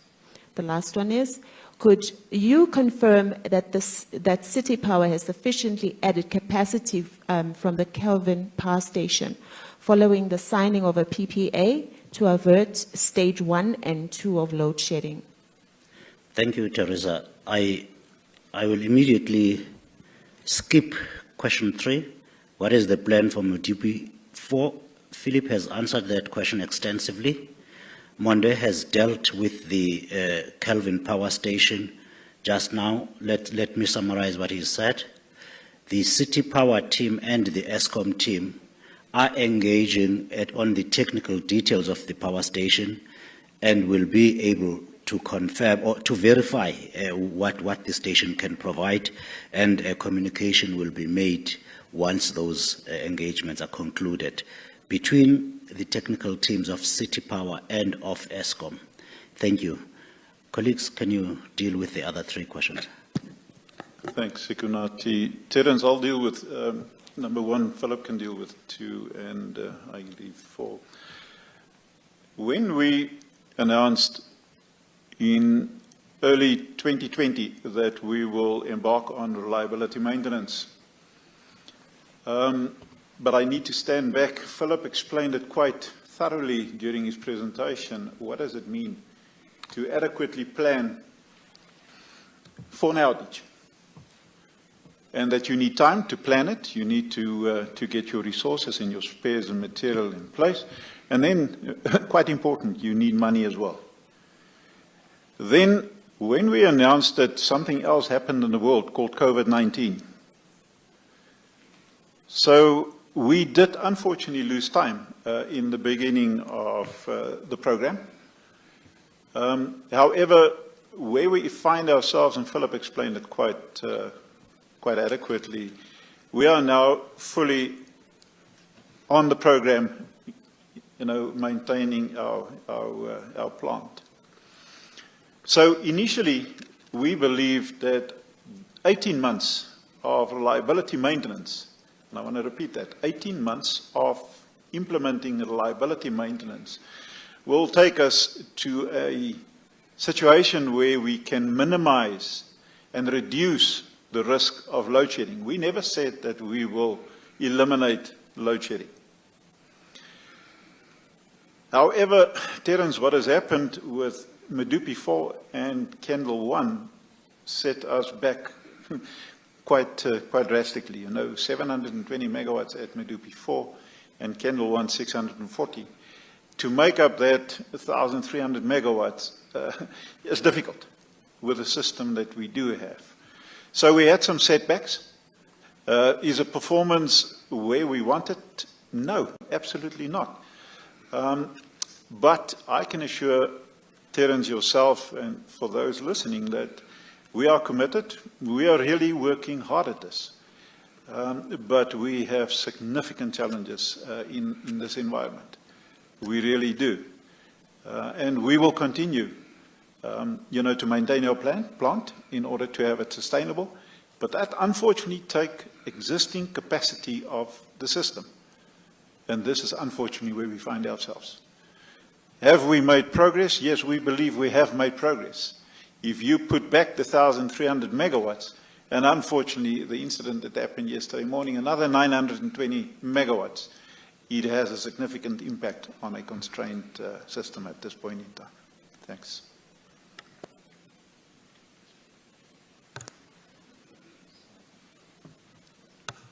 Dealing with the second question, realistic target for EAF. So the target remains at 70%. What we are focusing in terms of what we will be able to achieve, we're looking at about 64, 65%. We obviously are driving for much higher, but obviously we are now going to be increasing planned maintenance as well, so that accounts for that. So this financial year, that's where we think we will be finishing the year at, and obviously we're planning to increase EAF in further years as we do more and more maintenance. The fourth question, given the strong demand for coal globally, is Eskom concerned about future coal supply? Not at the moment. We have in all our power stations long-term agreement, in most of our power stations long-term agreements, and we're negotiating some and we'll be entering into some in the near future, such as Kusile. So we are also at the moment looking at the path that Eskom will take towards 2035. You might have heard part of that. So we are revisiting our plans for coal and these contracts going forward. But at this stage, no, we are not concerned that we will be running out of coal for the power stations that will continue to be running in the period ahead. Thanks. Thank you, colleagues. Do we have the next set of questions, please? Yes, we do. We've got one from Brendan Ryan at Mining MX. This is for Mr. Oberholzer. He wants to know, please can you provide more details on the Majuba Rail link, which you say is now operating? Specifically, at what capacity is it operating? His second question is also on the Majuba Rail link. When will it reach full capacity? And why has it taken so long to complete this rail link, which is years over schedule? Then we've got another from Antoinette Slabert at the report. Mr. Skeepers, in the context of the city power issue, will you please explain to us the mechanics of load shedding in terms of the relationship between Eskom and the distributor? And under what conditions will a distributor be able to mitigate against load shedding by contracting with IPPs? Thank you, Sozi. Brendan, the question on Majuba Rail.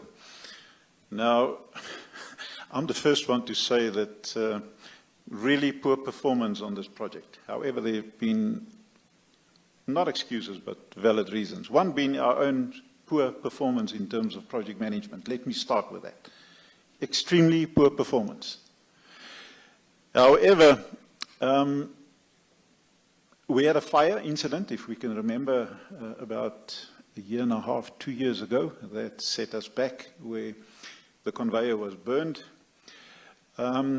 Then we had one of the main contractors that went into business rescue. We had some significant challenges with procurement, and specifically obtaining the go-ahead from our National Treasury colleagues to proceed with the design and the implementation of the tippler. So it was a mixed bag of contributing factors for this poor performance. However, when Philip and myself were on site the week before last, we witnessed a train standing and the tippler every 5 minutes tip 2 trucks full of coal onto the conveyor and take it off.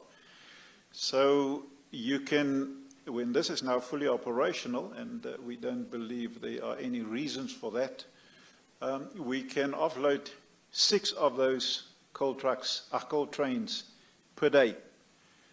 Now, obviously, that will have a positive impact and a negative impact. Negative impact on those coal truckers at this point in time delivering coal, but then also on our side, much more positive in terms of efficiency, in terms of getting a return on the investment that we've made on that line, and then also that we would deal more effectively with possible penalties from under-off-taking of some of our coal supply agreements.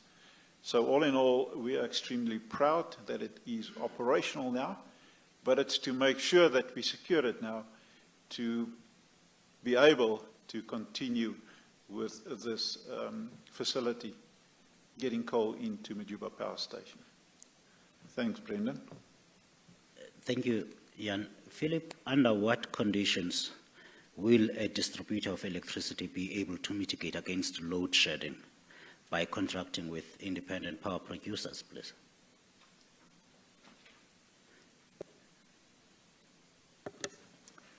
Thank you, Sikonati. Thank you, Antoinette.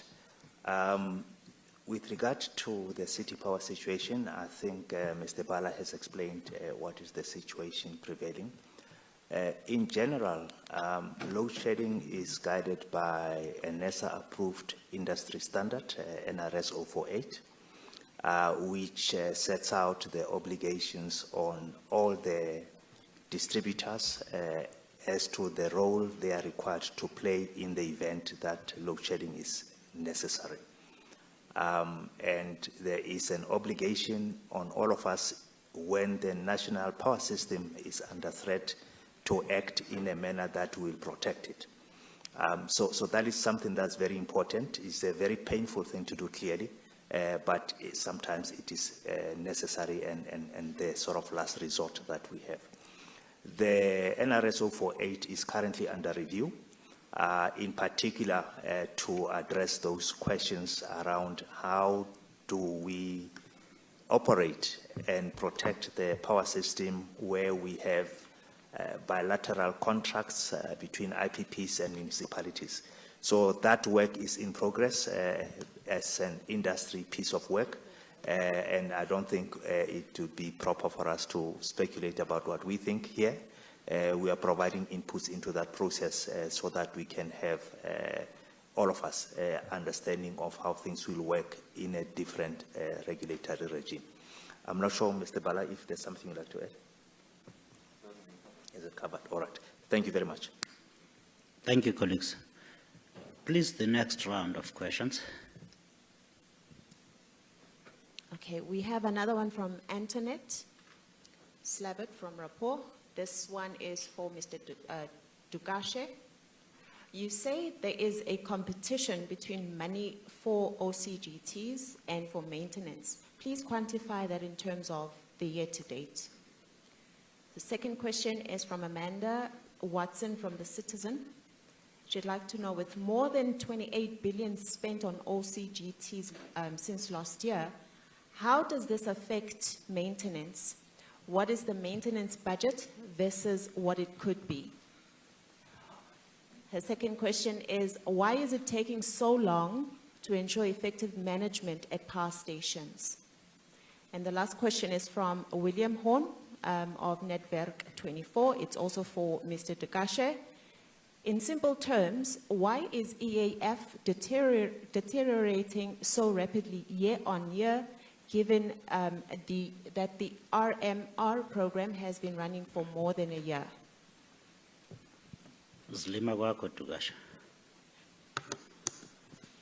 Thank you. So the first question, in terms of how much we spent on OCGT year to date, we've spent about 3.2 billion rands, and that is as at the 22nd of October. Sure, it's slightly more now. In terms of maintenance, our plan, total plan for just maintenance, running maintenance, it's about 8 billion rands. For outages, it's also about 8 billion rands or so. Yeah, when I speak to the Chief Finance Officer, he obviously raises the issue that he needs money for both, and we must try to channel the money into maintenance. But that's how much money has been spent, the OCGT to support availability, and then the rest of the money to maintain our plant. So these are competing, but I would be lying if I said money that was destined for maintenance has been used on OCGT. That is not the case, but these are competing requirements. I'm not sure where the figure of 28 billion rand spent on OCGT is coming from. I'm not sure how much we spent last year, but this year we forecasting to spend about maybe 5 billion rands or so. So I think we've dealt with that in terms of where the money is going. We definitely want to do maintenance, and I think that is understood by the Chief Finance Officer, and that's the money that he's trying to make available. The second part of the question, why is it taking so long to ensure effective management at power stations? So I think I'll try to divide this into three things. Firstly, the plant needs attention. We've run the plant very hard in the past, not really looking after it. If you look at the amount of money that we've spent over the past couple of years, if you look at PCLF, if you look at EUF, energy utilization factor, that tells us how much we've driven the plant. That the plant has been driven hard. The plant is also aging. So to turn around performance from where some of the plants have been neglected, almost completely neglected, it's going to take time, and that's what we're working on. I'll come back to the leadership portion just now, but the other part is skills. We have lost skills. I think there's a question later on about what we are doing on skills, but we are trying to work on getting the skilled people back at the power stations.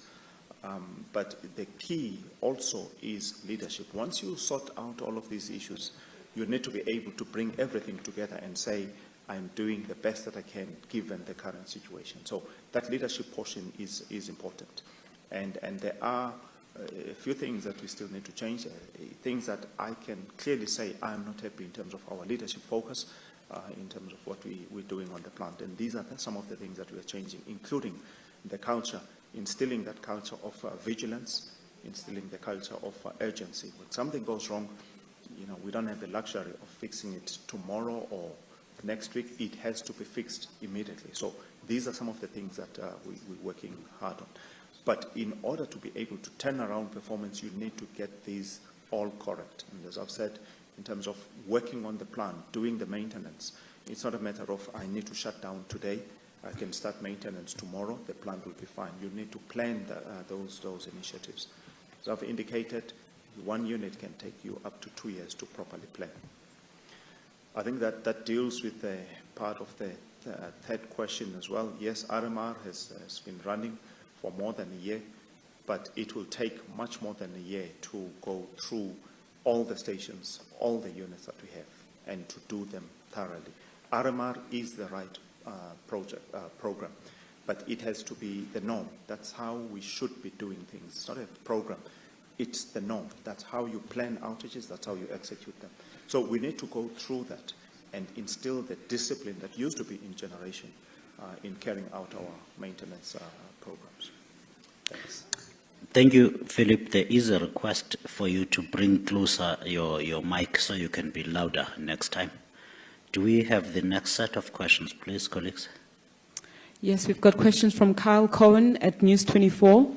For Mr. Dukashe, sir, you mentioned a loss of experienced power stations managers, something which I understand has been continuing for a number of years. Most recently, Avan Maharaj left Kusile.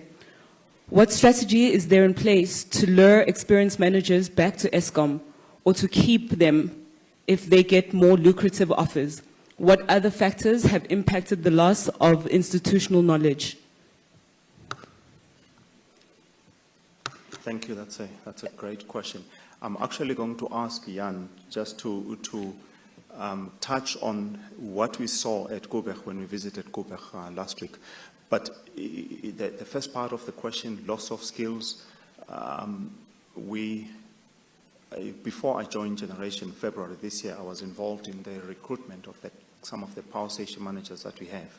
And we have appointed individuals, but a number of them still have to have experience and so on. So yes, it's a fact. We have lost a number of key people, some due to retirement, others have gone overseas to work at other plants, and these are some of the people that have been trained very well. So we have currently a mixture, some experienced managers and not so experienced, and we are trying to accelerate that experience curve of most of them. What do we do when they get competitive or better offers? At this stage, it's extremely difficult to manage that because some of these offers it's things that we cannot match, and that's where I'll ask Jan to come in. But what are we doing? We are obviously trying to accelerate the experience. The number of training programs that used to be in place in Generation, we are trying to bring those back. Something, for instance, that is called Generation Leadership Program that we used to do. You train your managers so that they understand the business better, they understand their tasks better. Those things have been neglected. We are trying to bring those back. There's a lot of training that is being done by OEMs. So we contract with them to do training on system engineers, on maintainers. We are also accelerating operating training, which over the last couple of years we have not done well. So these are some of the things that while we are in a crisis, we need to make sure that we prepare for stability. And sometimes we just focus on the firefighting and don't do enough of the stability issues that we need. And so, unfortunately, we need to do both. Otherwise, we'll forever be into the firefighting mode. So, yes, we're doing the best to try and retain what we have and to train people that we have to improve our knowledge. But maybe Jan would like to share the experience. Thanks, Philip. Kyle, just your question on Avin Maharaj. Yeah, it's sad, you know, we've lost quite an experienced colleague. However, we are fortunate that we could put in the place of where he left Kusile Zandi Shange. She has been appointed last week as a general manager to oversee now Medupi, you know, the closeout defects correction period, as well as Kusile, to complete the remaining 3 units. However, it remains a significant challenge. Now, last week we attended the feedback session on WANO, the World Association of Nuclear Operators, down in Kubok. So every 2 years they do a detailed peer review. And Antoinette, I hope you listen to this as well. So they do a very detailed peer review. Now, 2 years ago, we were downgraded from a level 2 to a level 3 and been placed on special care. Now, on Thursday, the feedback we received, we have been upgraded to a level 2 again and of special care. So good performance on the Kubok colleagues on that side. However, in the morning at 6:30, I attended a meeting with the maintenance crew of Kubok. And I was absolutely horrified when they gave me feedback on the number of colleagues that we have lost. And if you take and add up all the years of experience. Now, and what was also very enlightening for me, but really alarmingly enlightening, is the fact that our colleagues are prepared to resign without having an offer in their hands. And then after some months, they get opportunities to go to Europe or to go to the Middle East. So the issue of loss of skills and experience is a significant challenge that we do have in the organization. And I also always say to the young people when I talk to them, how do you get 20 years of experience? And it's amazing if you hear the innovative answers I'm getting.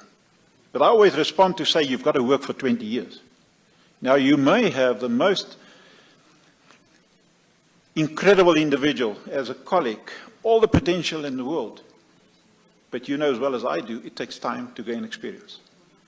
So, and what is happening now, the world is fully aware of the good experience that we still have, and they are prepared to offer them the opportunities in other parts of the world. So Philip is dealing with this issue, but this is not only related to generation, please. This is throughout the operations, in transmission and in distribution. Monde just lost one of his top class cluster GMs that has resigned now.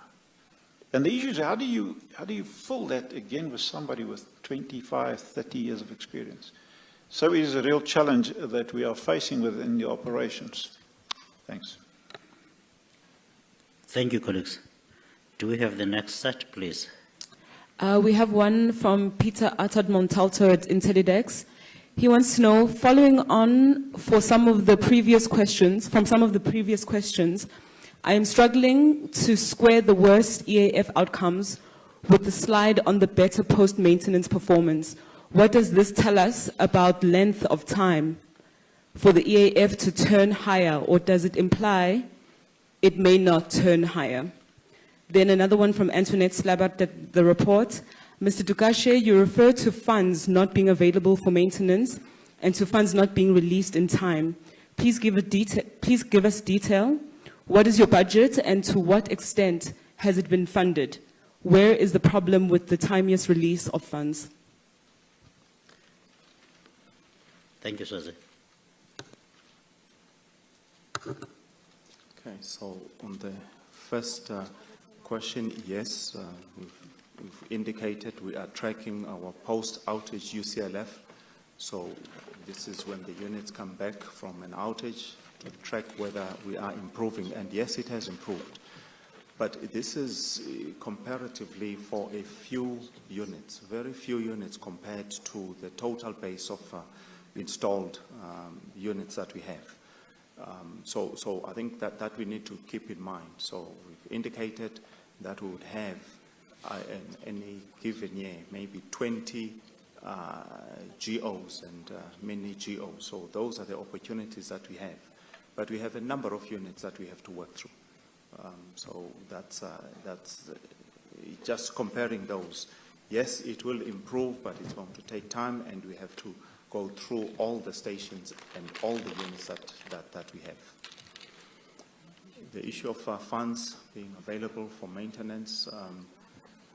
So the budget, I think I've covered in terms of what the budget is. So for running maintenance, about 8.5 billion rands that we will be spending. For outages, another 8 billion rands or so. So in terms of timeliness release of the funds, I'm sure if the CFO was here, he would explain better. But those funds have to be sourced. There have to be some guarantees from government as well. And then, those funds can then be made available and released to generation for execution. So those are our budget figures, and that's what we're hoping to get. Next year as well, it's another about 7.9 billion rands that we need to source for our outages. At this stage, we have not sourced all of that. We've got about 3.7 billion rands that has been released. So we're pushing and driving so that all of it's released so that we can do all the upfront planning that is needed for our outages. Thanks. Philip, if I may also add, Antoinette, we are sitting with 400 billion debt, which is making it extremely difficult. Over and above that, so we've got to service that debt. Over and above that, we have a significant challenge in Monday's environment, outstanding Munich debt. People using our product, but not paying for that. So cash flow remains a challenge. So the CFO and his team, they really do have a balancing act on where do we need to allocate the funds. And then Sekgomotso on that side and Monde on that side also say, I need money to maintain and to refurb and replace assets. So although we do have our programs, which we track on a continuous basis on how do we cut costs within the organization, of which one is procurement, which I'm personally not happy that we've moved significantly forward. We sit with this challenge of Munich debt that is making it extremely difficult in order for the CFO to say that these funds can be allocated wherever. Thanks, Antoinette. Thanks, colleagues. Please give us the next set of questions. Okay, the next batch. The first question is from Suzanne Comrie of Amabongane, and this question is for Mr. Dugashe. You have said that Tutuga Power Station was in a shocking state due to years of neglect. Could you give us an overview of what that neglect entails and what was done or not done? Sorry. When did this take place? Why is Tutuga in a substantially worse situation than other power stations? And the second question is from Clyde Mallison from DPWI. In December 2015, the DBSA put out an RFI aimed at reducing demand by 5,000 megawatts by paying customers to use less electricity. 5,000 megawatts if possible. The reason was to create space to undertake deep maintenance. That was 6 years ago. The initiative simply petered out. What happened?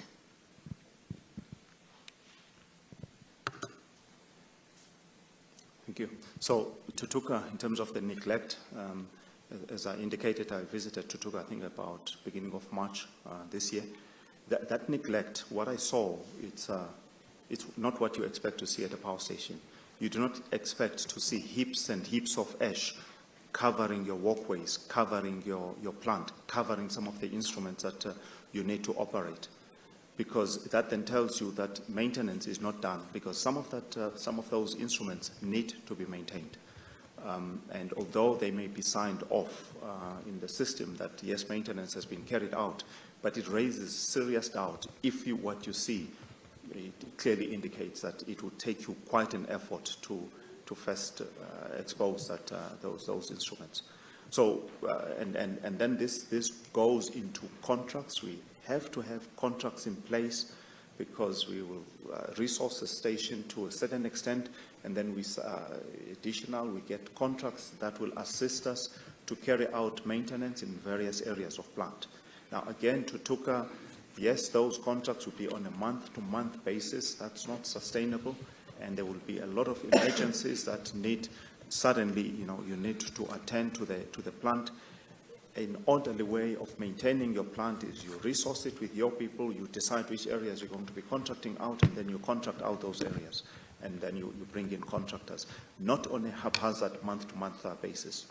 I firmly believe also that there was a lot of wrongdoing at Tutuka.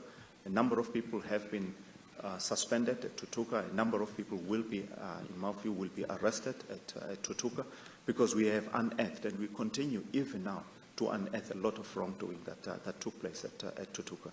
So that's what I'm talking about when I say the situation was worse off at Tutuka. We have actually been talking about inviting the media so that you can hear the power station general manager of Tutuka that was there from the 1st of February talking about the situation at Tutuka. So we really would like to invite you. I think Sikonati is working on that. Now, that existed at Tutuka, maybe to a lesser extent at other power stations as well. But that's what I'm referring to when I'm saying it was in a shocking state. I used to work at Tutuka. I really did not expect that station to be in that condition. Thanks. Philip, just to summarize that, am I correct? You are saying a number of key people have been suspended at Tutuka Power Station, and we have a new power station manager that is trying to recover the system. And a little bit of detail, colleagues. 2 weeks ago, we had all 6 units at Tutuka running concurrently for the first time. This has not happened since 2019. That's the amount of damage that suffered there. You have not had 6 lights on at Tutuka for 2 years. And this has now started happening. Of course, it's not smooth sailing. Do you want to deal with the question on the DPSA, please, Jan? Or is that Sekhomuto?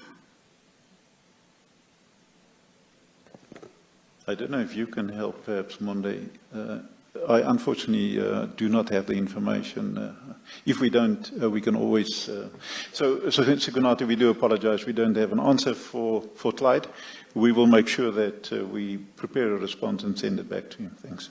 Thanks, Jan. Clyde, you will get a response on the 5,000 megawatts demand reduction strategy by DBSA, as you said. Thank you. Please give us the next set of questions. Okay, we have a question from Brendan Ryan from Mining Mix. The question goes to the COO.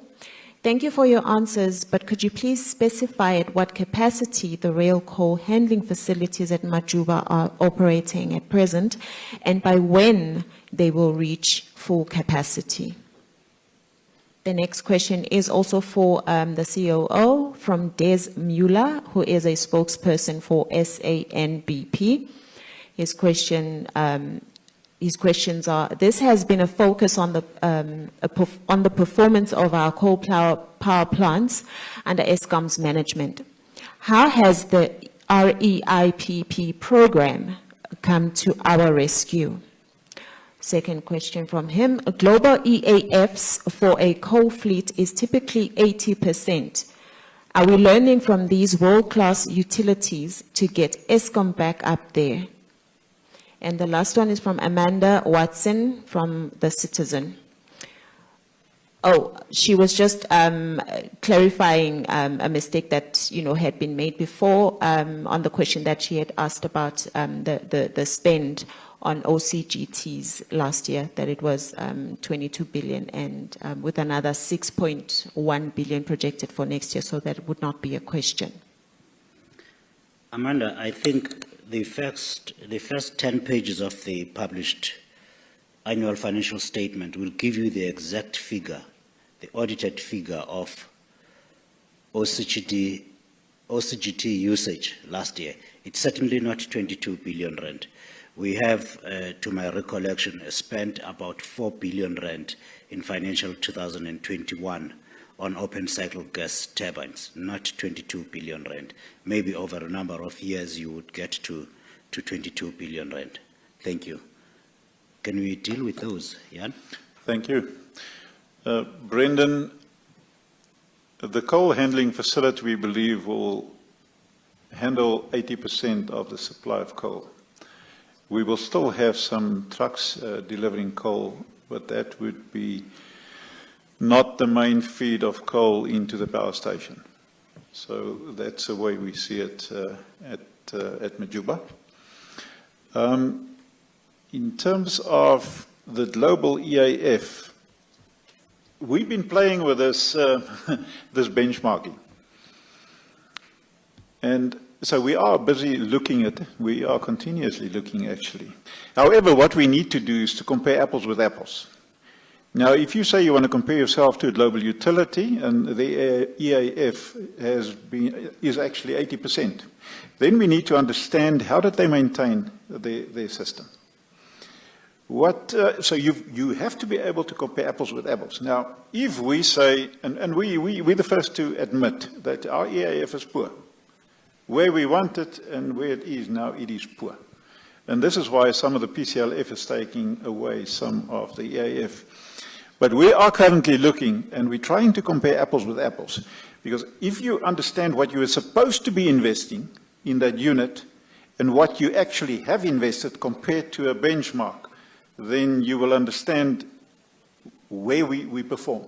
But we are clear about the fact that our performance is much poorer than other utilities that may or may not have the same challenges like maintenance in the past. As a matter of fact, we had a look at Europe, we had a look at the Americas, and I can confirm that the maintenance, there has been no neglect of maintenance to the fact, if you compare it to where we are. So it is, there's something that we are looking at this point in time. Thanks. And then, the rescue of the REIPP, I don't believe that the process is fast enough.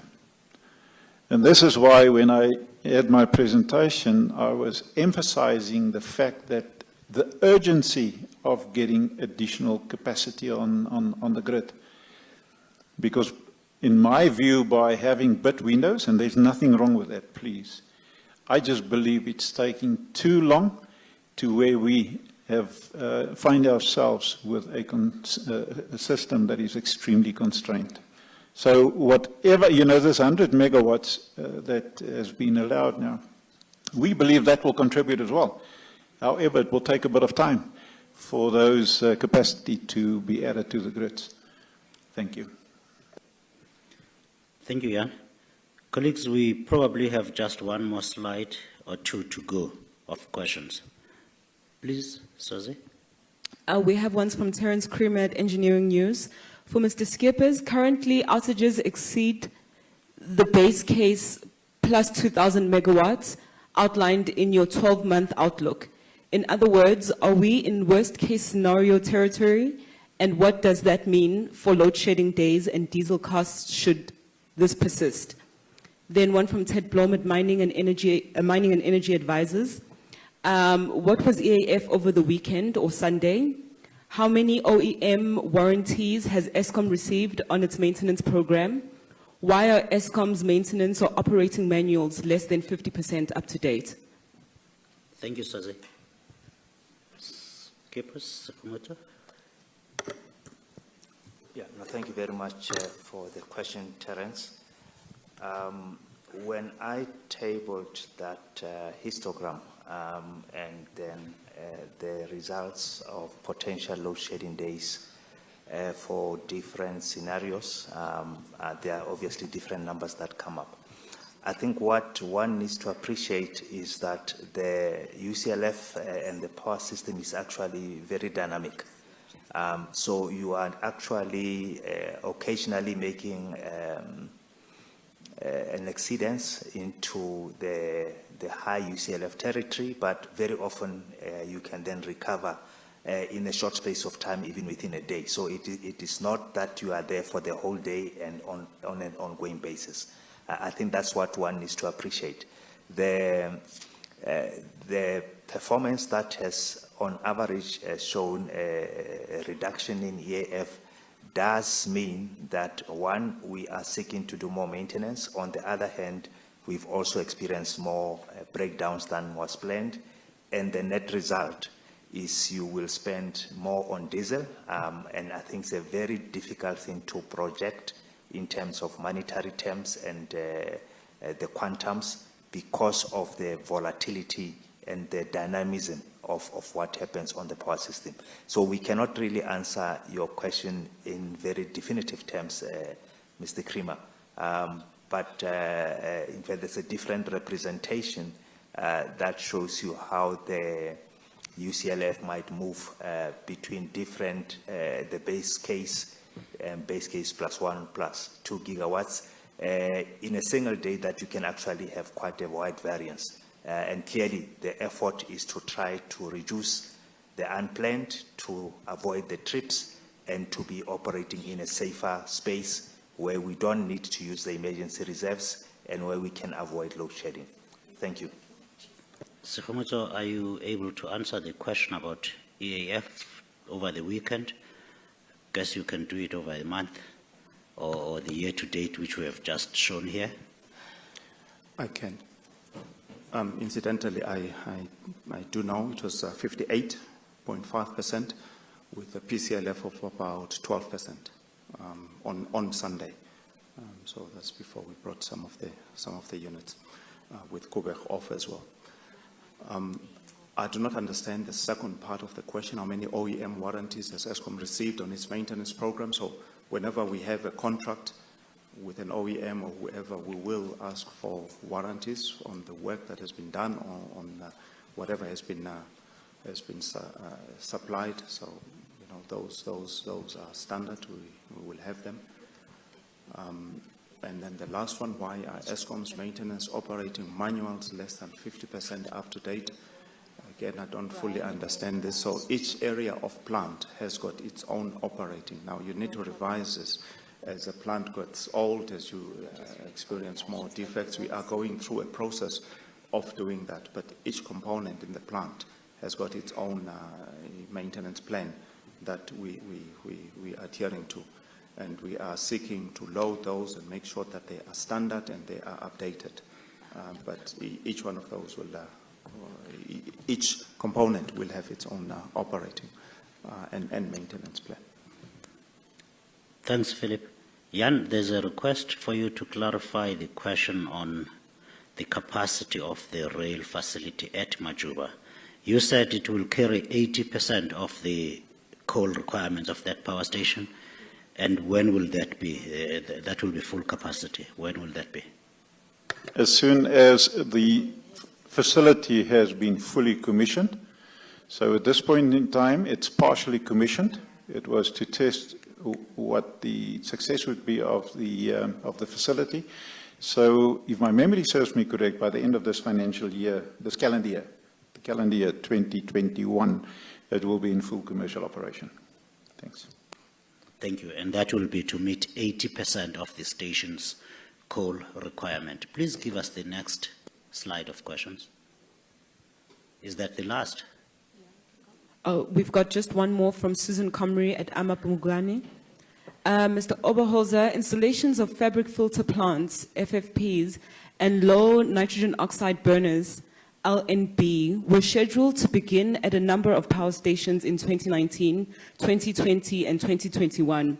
In 2019, LNB at Majuba, FFP at Creel in 2020, LNB at FFP at Matla in 2021, FFP and L&B at Tutuka, FFP at Duva. Which projects have begun, which have been delayed, and which have been cancelled? Thank you, sir. Is that our last question? That is our last question, Siko. Thank you. Thank And you. the easiest one. I don't know, to be quite honest.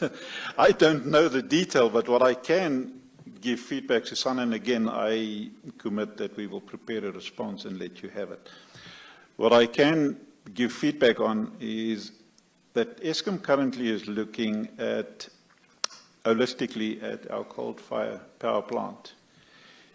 And we're also then looking at the challenges from an environmental point of view. So we are currently looking at which of these power stations perhaps we need to bring closer to shutdown earlier, which obviously will have an impact on the projects that you've listed now for execution. So we have progressed quite, we're quite advanced in terms of our planning on how do we move forward. Because obviously this has a significant impact also if you have to implement all the projects for environmental compliance. Now what we're talking here is only one portion, you know, these are NOx and some of the emissions. But we also have the challenge of SOx, where you have to install FGD. Now that is a significantly expensive addition to a power station. So we are looking holistically at Eskom, the power generation side of the business, in terms of our challenges from an emission point of view, the challenges from a worldwide point of view in terms of environmental challenges. And so some of these projects, yes, we have cancelled it. Some of them we have reduced the scope, but the detail, unfortunately, Susan, I do not have at this point in time, but we'll let you have the response. Thanks. Colleagues, that concludes the business of this media briefing. Monday, would you have any closing words from the distribution side of Eskom? Thank you. Philip? Sekhomocho? Jan? Thanks. I've said so much today, but I would just like to give the commitment from my colleagues and the other colleagues that is not here, that is supporting the colleagues on my left-hand side, that we are totally committed to make sure that we have a sustainable system, and that is not only generation, but it's a whole value chain of generation, transmission, and distribution to enable the needed growth of the economy, and together with that, obviously, to deal with the issue of jobs, you know, to assist on that. Currently, on generation, we're going through a tough time, but we will get through it. It's just taking longer, unfortunately, than what we envisaged. And unfortunately, you know, the curveballs that we have received, the Medupi, the Kendall, and the Kubok yesterday has made it even more difficult. I haven't even mentioned today we had some significant challenges the last week, 2 weeks with Korabasa. So all in all, we're aware of the challenges, but above that, we are fully aware of the mandate that we have to the country, to 60 million people of this country, is to make sure that we have sustainable electricity for each and every one of them. Thank you. Thank you, Jan. Colleagues, thank you for your time and for attending this media briefing. Those that have requested interviews, we will now deal with them. Those that that have not, please do not phone me. Send your requests to mediadesk@eskom.co.za. Thank you very much. Have a great day.